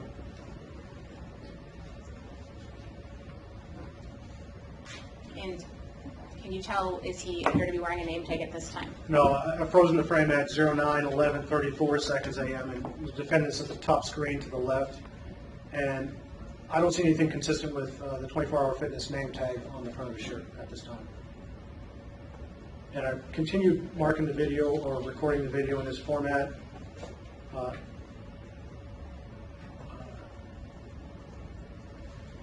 And it ends To right this there? point, yes. Okay, and that's again where you chose to end this segment? Yes. And why don't you show the third segment that you have on that video?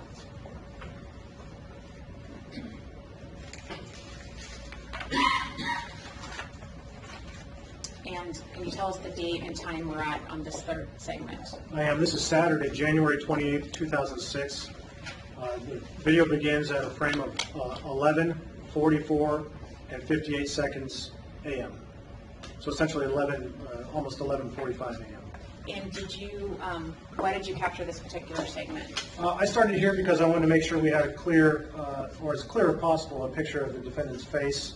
And I found that if I started here and I moved forward, I would see his profile and ultimately his face very clearly in the lower screen. Okay, and so just for the record, we're seeing him at 11:45 And 3 seconds and a.m. 3 seconds. Okay, go ahead and keep going forward. And go a little bit slow at this part.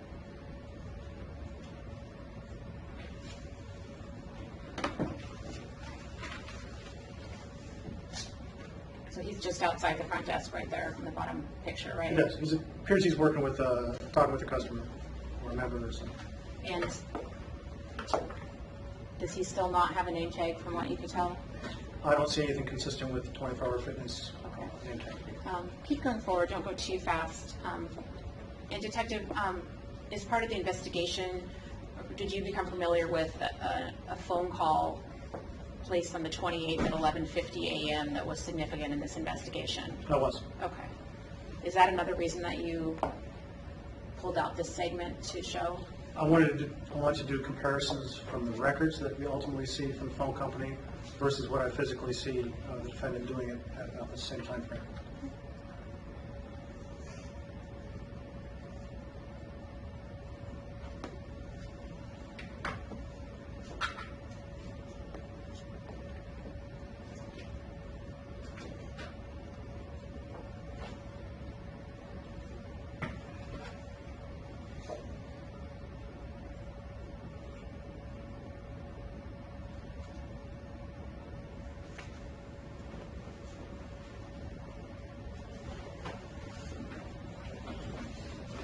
Okay, can you go back for a second? I can, one frame back. Yeah, I want to go back to where he's still on the top camera. Okay, so at this frame here, what's the time on this? This is frame at 11:47 and 47 seconds a.m. Okay, and at this point, he's being shown on both cameras because he's in the overlap area? Yes. Okay, keep going. Just go slowly if you would.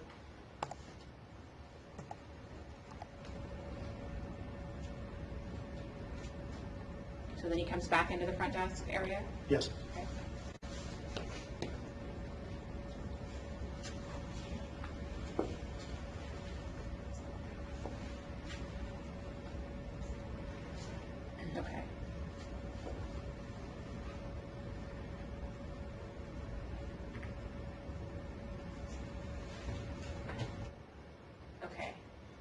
he is going where? At the 11:48 and 13 seconds a.m. mark, he leaves the counter area or the work area and proceeds to go to the bottom of the common entry screen. Now, is that, just stop for a moment, because I think we talked about this area before, but on Yes. Exhibit 79, is he basically heading the same areas you'd showed earlier? Yes. His last incarnation at this time, for lack of a better word, is just to this side of the desk area, and then leaves the frame, meaning he could have gone anywhere in here. So he's not seen heading out towards the garage, Correct. and he's not seen, I think you Oh. may have been blocking view. oh, Thank okay. you. I think maybe you need to do the laser again, yeah. Okay. At this last frame that you see the defendant in, he's generally in this area right here. As we move forward, you'll see that he no longer is visible in either the garage area or the front desk area, meaning that he must have gone into this deeper area here and does not appear to have gone out the front door because the motion sensor didn't capture any more frames of him up here. So, can you go forward to the last frame where he's on the screen before he leaves that area entirely?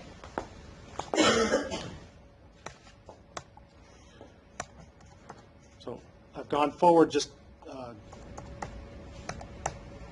2 additional frames, so the time now is 11:48 and 14 seconds a.m.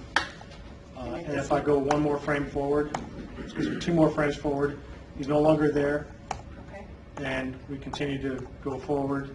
okay.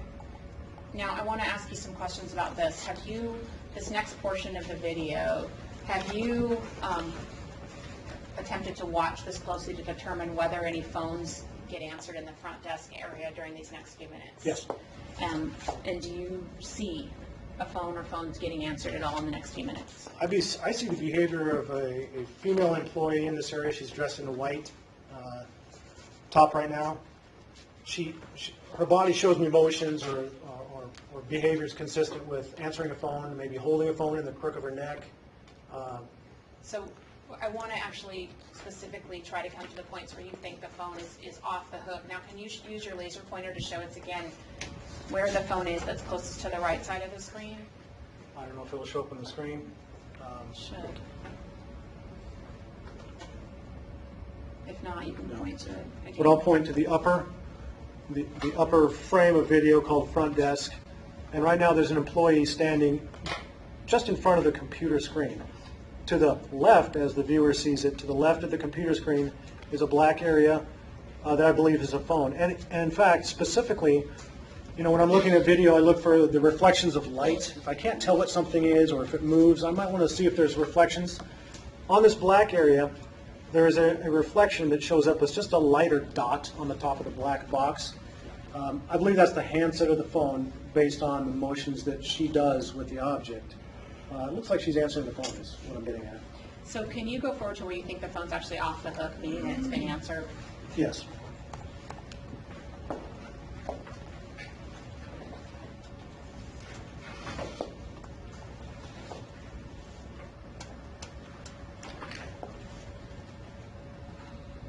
So I'm going to back up. I went a little too far. But for notation, 11:49 and 43 seconds a.m., she's still standing in the same position, and I can still see that lighter dot on top of the black box, which I believe is the phone unit. I move 1 and 2 frames forward. She seems to be reaching towards that area. And then on a 3rd frame forward, she has moved in a position that I guess might be consistent with holding a phone, but I no longer see the reflection from what I believe to be the handset. So I believe she has a handset in her hand right now. And what time is that?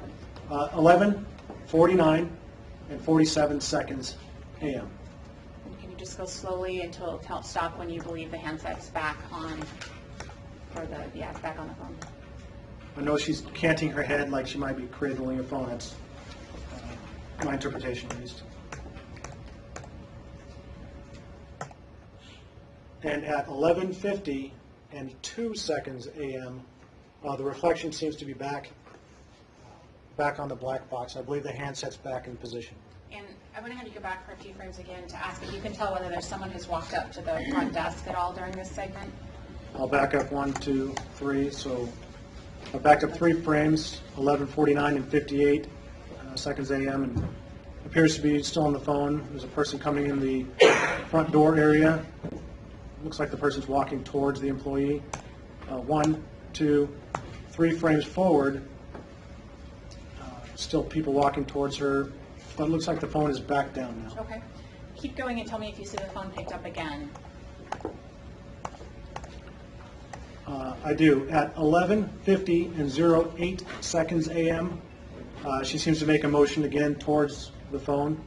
And then the next frame, I don't see that reflection on the handset again. So I believe she has actually picked up the handset. And in fact, she seems to be having that same cradling appearance as she's standing there.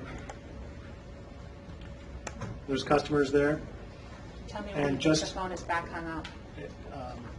The phone appears to be back on the hook with the reflection once again visible of the handset at 11:50 and 17 seconds a.m. Okay. Keep going forward and tell me if you, in the next few minutes, if you see any other phone calls or answering.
And at this point, the defendant has not yet reappeared, is that right? That's correct.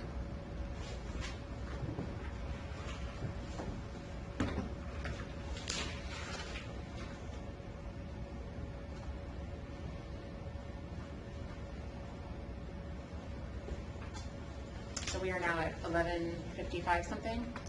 So far, 11:55 and 16 seconds a.m. We're paused. Have you seen any other phone activity? Not on this phone. Keep going.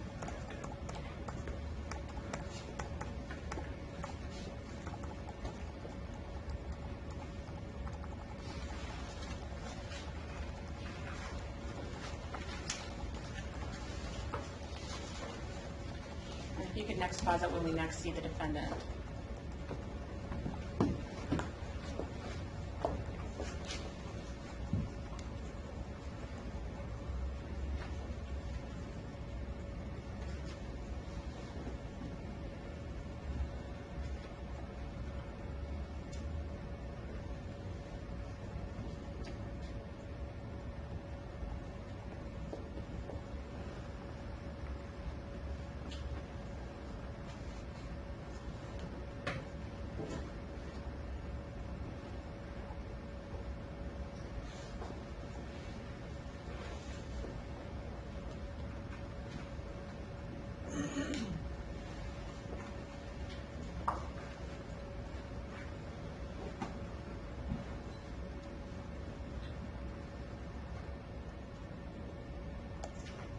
I'm pausing it at 12:21 seconds, so noon and 21 seconds. So 12:00:21. Yes. Okay.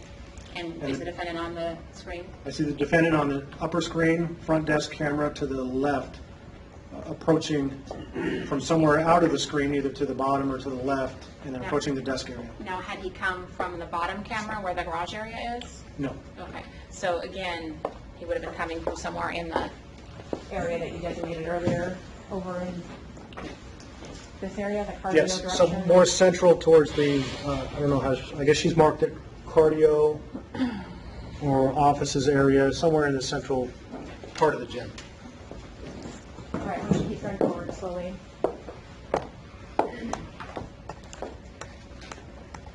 And I want to ask if you can tell if he has a name tag on at this point. Defendant currently at 12:00:34 seconds p.m. is wearing something that's white and colored that I know is consistent with name tags from 24 Hour Fitness on his upper right chest. Okay, why don't you keep going forward through the segment?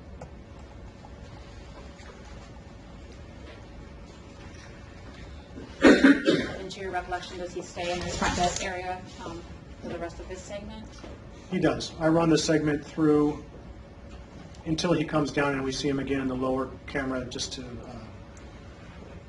confirm it's him, a better picture of his face. Okay.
Is that him leaving the front desk area? That's the defendant now. He shows up on the common entry camera, the screen on the bottom, generally facing the camera with an object on his upper right chest.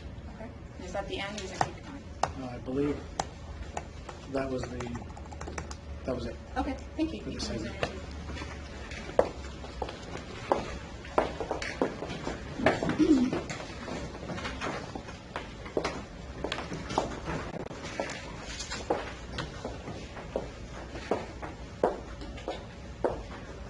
I don't have any other questions for you right now, Detective. Thank you. Russ?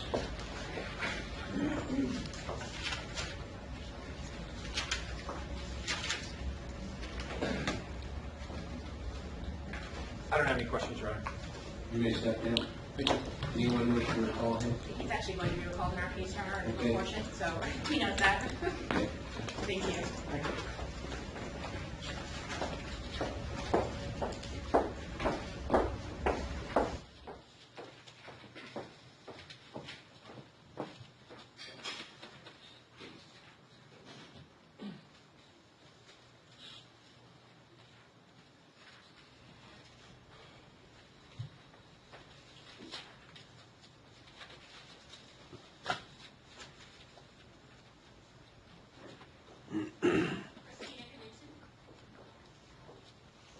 Please come forward. Up here, Ms. Knudsen. Raise your right hand. Do you swear or affirm your testimony in this matter will be the truth, the whole truth, nothing but the truth? Swear. Be seated.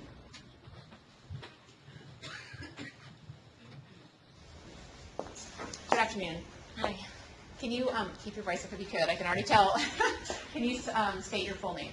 Christina Knudsen, How do you spell your last name? Knutson. And Ms. Knudsen, what part of the country do you live in currently? I live on the East Coast in New York. Did you live back in this area in 2006? I did. I want to ask you about where you were working in January and February of 2006. Did you work at a 24-hour fitness gym? I did. Were you a full-time employee, part-time employee? Part-time. What did you do there? I was a front desk receptionist.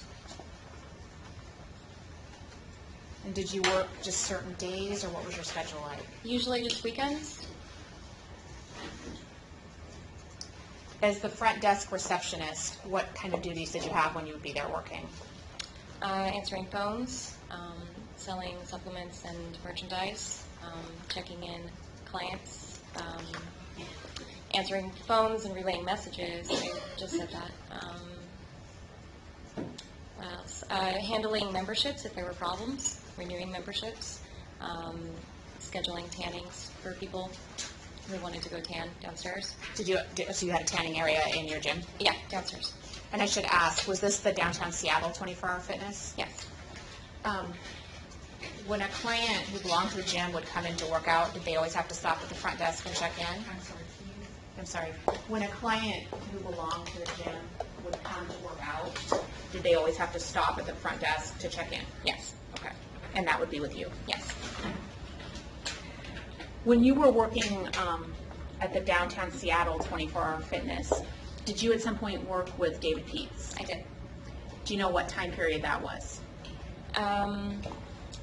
It was that winter.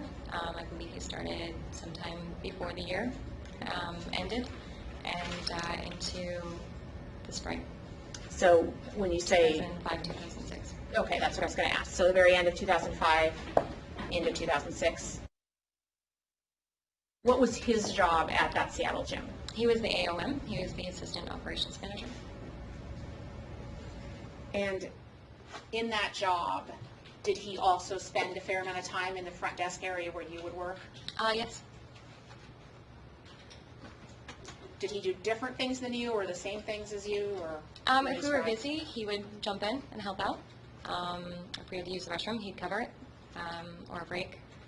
And then he had other duties as well that had to do with the operations. Did there always have to be somebody at the front desk? Yes. Did you also operate the cash register? Yes. Okay, and was there only one cash register? Yes. And you were in charge of that if you were at the desk? Yes. We've heard testimony that there was a little store that sold some things next to the front desk. Yes. If someone wanted to buy something from there, did they have to come purchase it at the front desk where you were? Yes. Did you ever meet David Pietz's wife, Nicole Pietz? Not to my knowledge. Did she ever call into the gym asking for him when you worked there? According to my interview from the past, I said yes to that. To my recollection right now, I'm not so sure. I don't know. So I trust my previous testimony. So let's talk about that. Were you asked some of these questions back in 2006? Yes. And did you, in fact, I think, talk to police on more than one occasion? Yes. Prior to coming in here today, have you reviewed those statements that you gave back then? Yes. Today, as we sit here now, do you have any independent memory of exactly things like that? No. So back then is what we need to rely on? Absolutely. And according to what you told police back then, did she call into the gym for him during the day? Yes.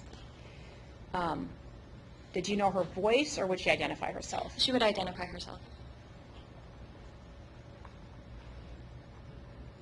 And do you recall what you told police about how often you think she would call into the gym for David Pietz? I recall telling the police that she would call often. Did you get asked quite a few questions about a particular day, a Saturday, January 28th of 2006? Yes. Do you recall being asked if you remembered getting a phone call from Nicole Pietz shortly before noon on that Saturday? Yes, I remember being asked that. And what did you tell police? I didn't know. To my recollection, I didn't know if she had called in or not. I couldn't remember. You didn't remember getting a call from her? Right, I couldn't remember. Meaning that at that time, you didn't recall her calling in and saying, "Hi, this is Nicole, is David there?" Yeah. Were you shown, back when you talked to police in 2006, were you shown some video of the front desk area with you on it? Yes. Were you asked at that time, either from memory now or from reviewing your statement, were you asked if you recall or could tell if on the video you were answering any phones around that time? Yes. And by yes, do you mean yes, you remember being asked that? Yes, I remember being asked that.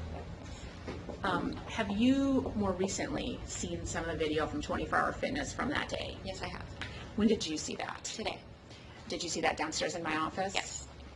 I'm going to show you a segment, and I believe that, what is it?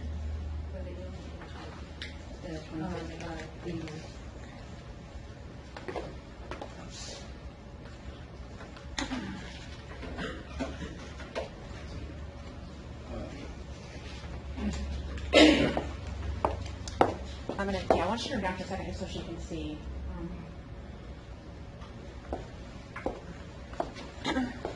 I'm gonna have you come step down right next to the television if you would, just so you can see it a little better, but try not to block the jurors if you could, just kind of right there. Okay. Everyone see okay?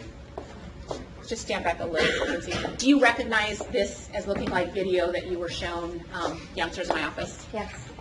And did you remember this is sort of being similar to what you were shown back in 2006 by the detectives? Yes. Looking at this video, and I'll move it a little bit, who is that person in the, looks like, white sweatshirt behind the front desk right now? The hoodie, that's me. Okay, so that was you.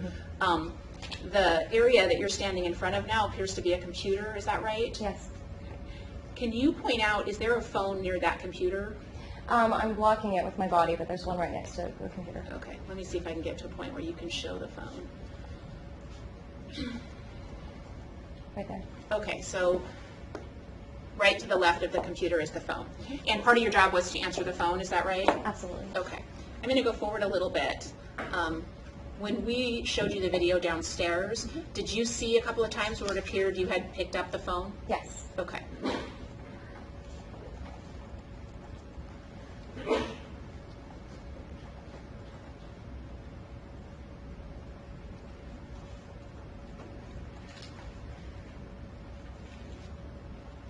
See how efficient you are?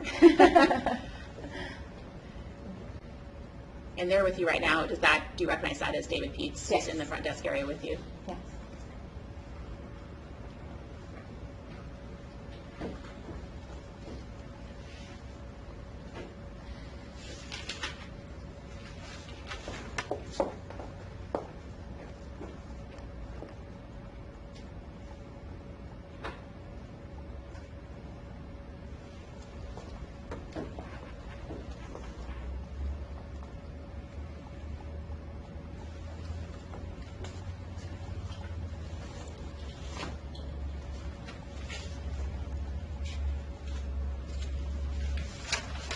Now, looking at this frame, and I'm going to stop it for a moment, can you tell if that phone is on the hook or off the hook, or are you holding on to it? In this frame, it's hard to tell. Okay, let me keep going.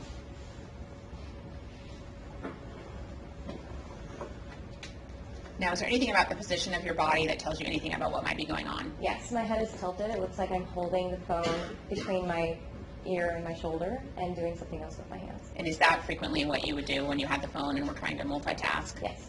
Please set the time. Yeah, sure. Let me go back a couple frames. So at this point, when we first see your head tilted, what time does it say in the upper right corner? Right there? Yeah. 11:50:08. Okay, thank you. Sorry, could you speak up, please? 11:50:08. Now, does it appear that the phone is back on the hook at this point, 11:50:18? Yes. Okay. Now, I want to ask you a question. If you were answering the phone or the phone was ringing and someone was coming up to the front desk, would you sometimes have to put people on hold to assist the customer you had in front of you Occasionally. and then resume the call once you check the customer in? Yes.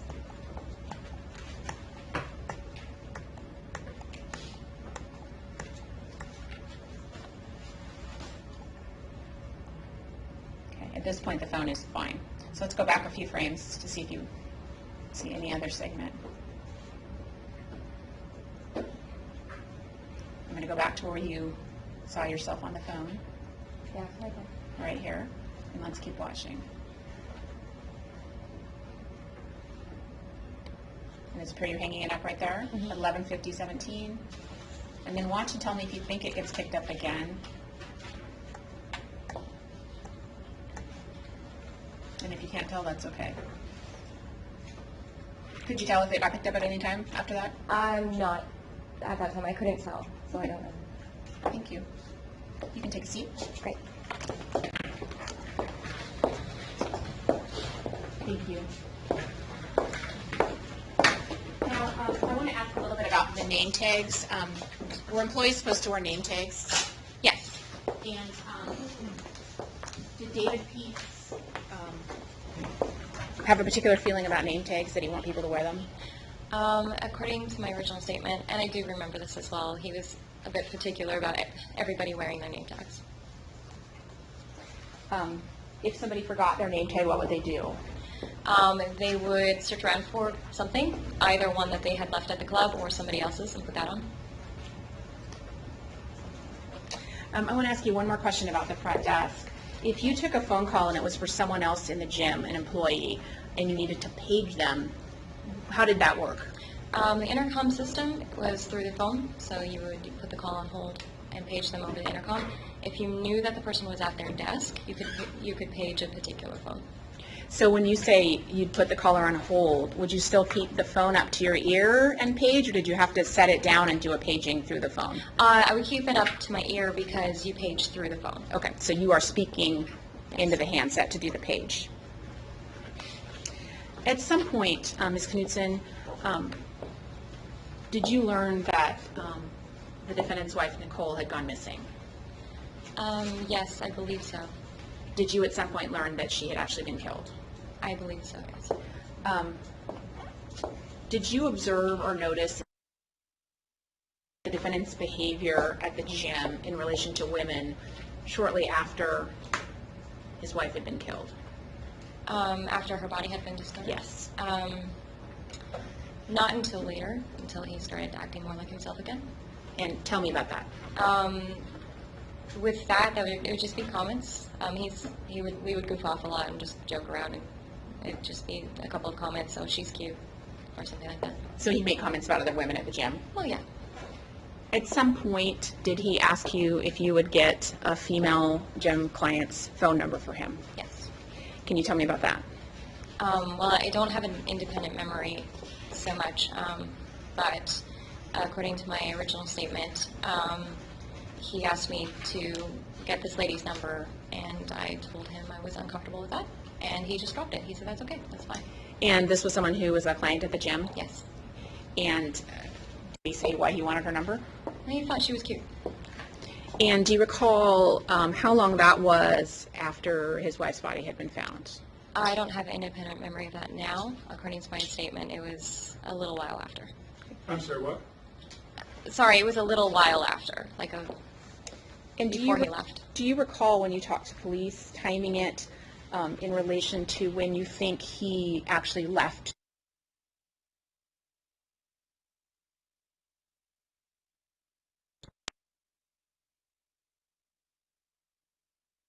Memory of that.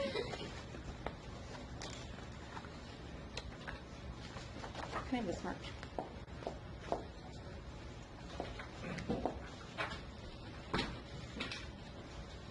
Seems to get at 82.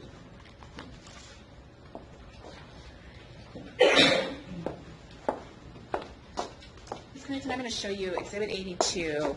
Ask if you recognize this as a statement that you gave to police back in 2006. Yes. And what date did you give that? Do you recall, or does it say on there? I believe it says on here, if I can find it, 4/10/06. And direct your attention.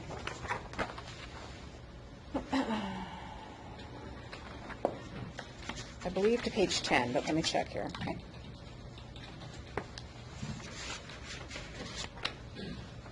Yeah, if you would turn to page 10 on that exhibit? Yes. And look at once you read to yourself, the sort of first half of that page. Okay, the detective? No, to just read it to yourself. Oh, myself. And then I'm going to ask you a few questions.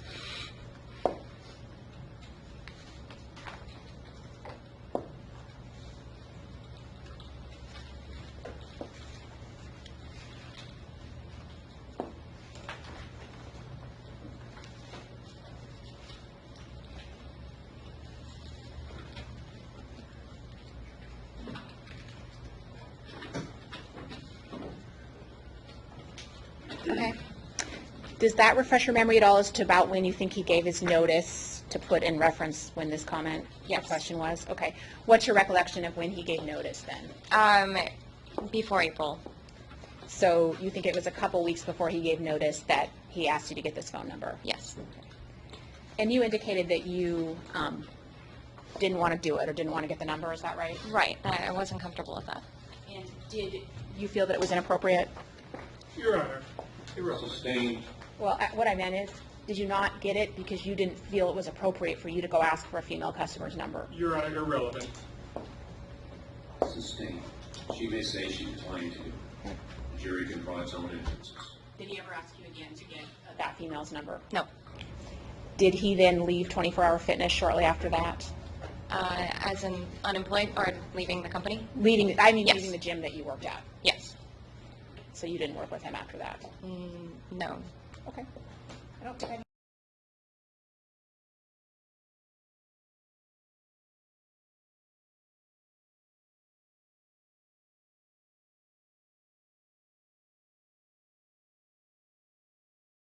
The police than you do now, right? Yes, absolutely. And that's just common sense, obviously, right? And you indicated that you were interviewed by the police in April, I think it was April 10th, 2006, correct? Yes. And I think from the questions that were asked of you and the information you have from the screen, the video clip that was shown, the dates that were shown to you on the video clip were, I believe, the date that was shown was January 28th, is that right? I didn't look at the date specifically, but I believe that's correct. Okay. And that was about the time you knew, or shortly after that, you found out that Nicole Pietz went missing, right? Yes. Okay. So the interview of you was approximately, if it was April 10th, I think we said, that would have been about 6 weeks later, something like that. Something like that. Okay. Now, questions about David Pietz's remarks at the gym about somebody's looking cute or something like that. You said that that was a couple weeks before he and you, or before you left, which was about the same time he moved out of that gym, right? Yes. Do you know if he continued working at some other 24-hour gyms after that? I don't know what he did afterwards. Okay. And you said you left sometime in April, right? I did, yes. Do you recall when in April you left? I don't know. Okay. So, in terms of the remarks that you say David made, you said that was about maybe a month and a half or so after his wife was found, Yes. something like that? Something like that. Mm-hmm. And in terms of a phone number for a young woman that apparently was attractive, as far as you knew, it wasn't David, but it was somebody else, another employee, that asked for that woman's phone number. Do you recall that? No, it was Dave. Okay, would you please take a look at your statement? I believe that's Exhibit 82. I think I handed it. Is that, Here, I'll take it. I can pass that over to her. What page did you want that? Page 8.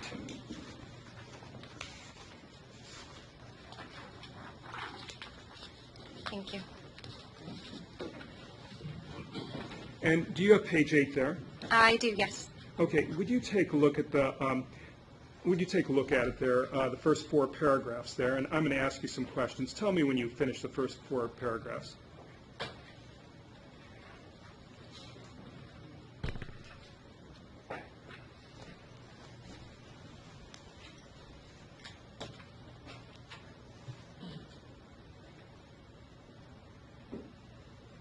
Have you had a chance to review that?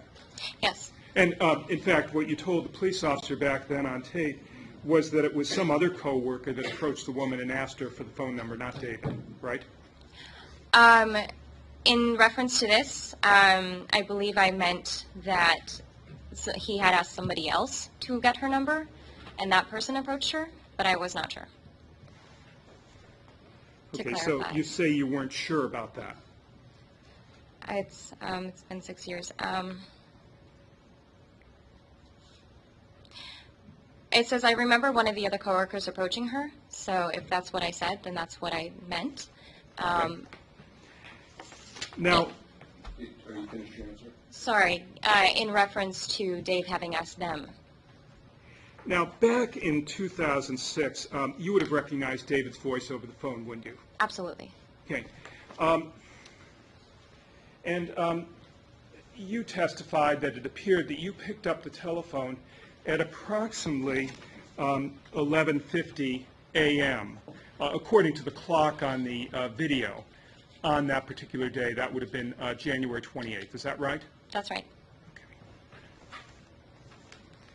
And when you were interviewed by the police approximately 6 weeks after that, you had no memory at all of that phone call, did you? No. You're saying correct? Correct. Correct. Sorry. And if David Pietz had been right next to you on the desk and then called up on the telephone a minute or so later, that would have been something very unusual, wouldn't it? If he had been down in the club and then called up? Yeah. If he were calling from an outside line, it would be unusual, but if it were transferred from within the club, no, that would not be unusual. But if it was coming in from an outside line, that would be very unusual. Yes.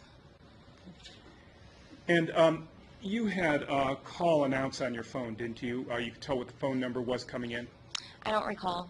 But at least you could tell whether it's an outside line or an inside line, right? If it was transferred from another line, you could see the line light up, and you would answer that phone, that number. Okay. What I'm saying is that if somebody calls you, say, on the intercom, that would be obvious, right? Right. And if they called you on another line from another phone, both lines would be lit up. The extension would be lit up. Okay.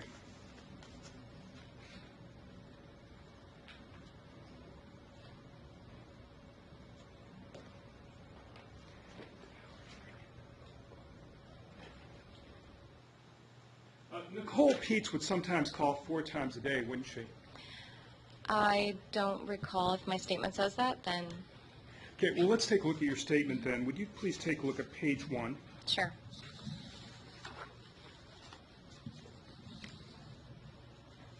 And would you look, say, 4 paragraphs from the bottom where detective says, okay, and read down to the bottom and tell me when you're finished.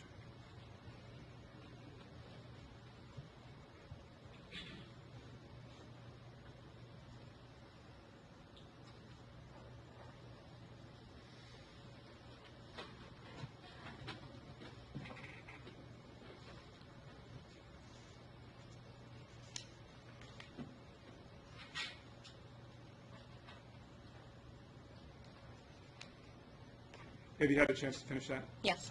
So does that refresh your recollection that Nicole would call once, twice, 3 times, sometimes 4 times a day? Yes, that's what I said here, yes. No further questions. Thank you. Any redirect? Yes, just briefly, Your Honor. Ms. Knudsen, turning back to page 1 of your statement, you weren't sure how many times a day she called? No. Once, twice, 3 times? Correct. I want to talk a little bit about, counsel was asking you about being interviewed in April, which is the date on the statement that you have in front of you. You talked to police on more than one occasion. Do you recall that? I did. And do you recall the first time you talked to police? Not at this time, no. State's Exhibit 83.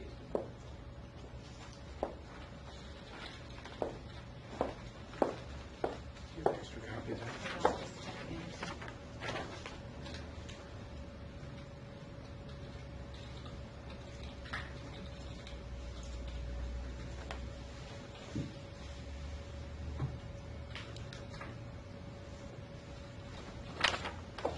I see what he's doing.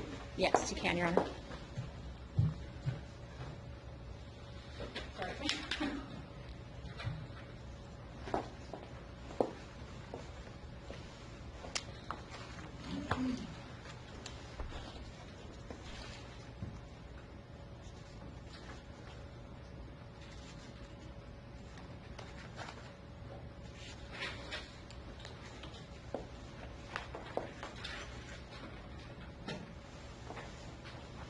Commissioner, I'm going to hand you, it's been marked as State's Exhibit 83, and have you look at that. Just look at it to yourself. Okay. And I want to ask if it refreshes your memory to a second time that you talked to police in this case.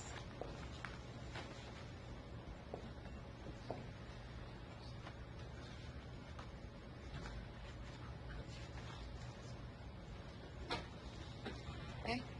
Do you recall, does that refresh your memory as to having a phone call with the police on this case earlier than when they took your statement in April? I don't recall the phone call, but apparently it happened. That's the answer is no. And- I think that ends the inquiry. That's fine. You can't get it in a regular. That's fine. Thank you. I don't have any other questions. Anything else from the defense? I would just like to go back to Exhibit 87, I believe it is. I'm sorry, 82. What's that? 82, that's, That's the CD.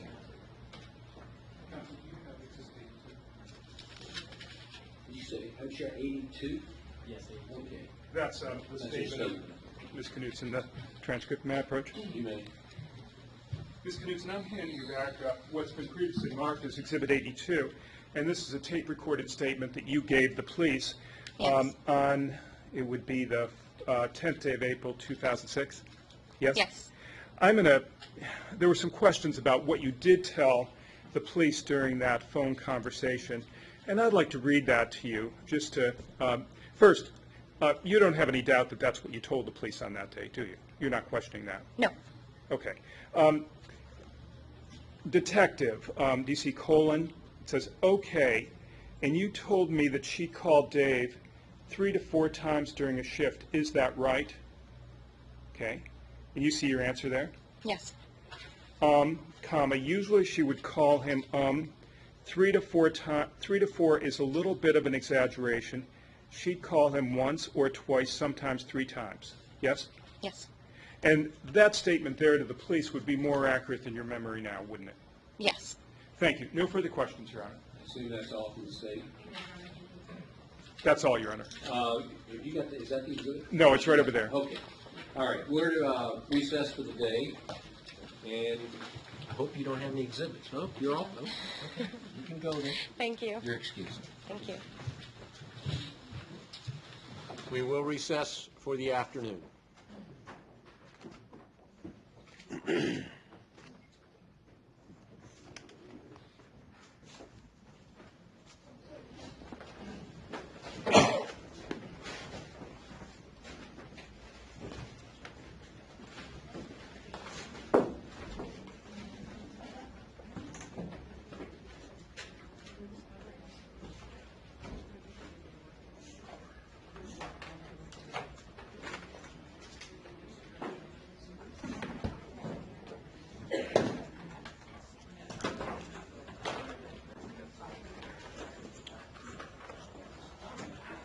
Hold on just a second.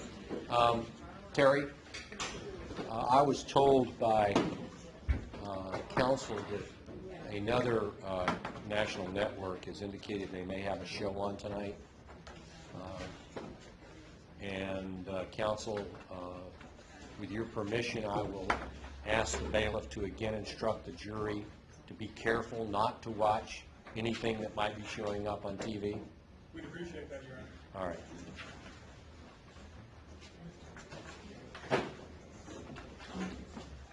All right, we're done for the day? Just to make sure, I mean, I don't want to, and Mr. Allen, all I'm saying is that normally communication with the jury are in here. Right. But she can continually admonish them about their duties. I have no objection, Your Honor. Okay.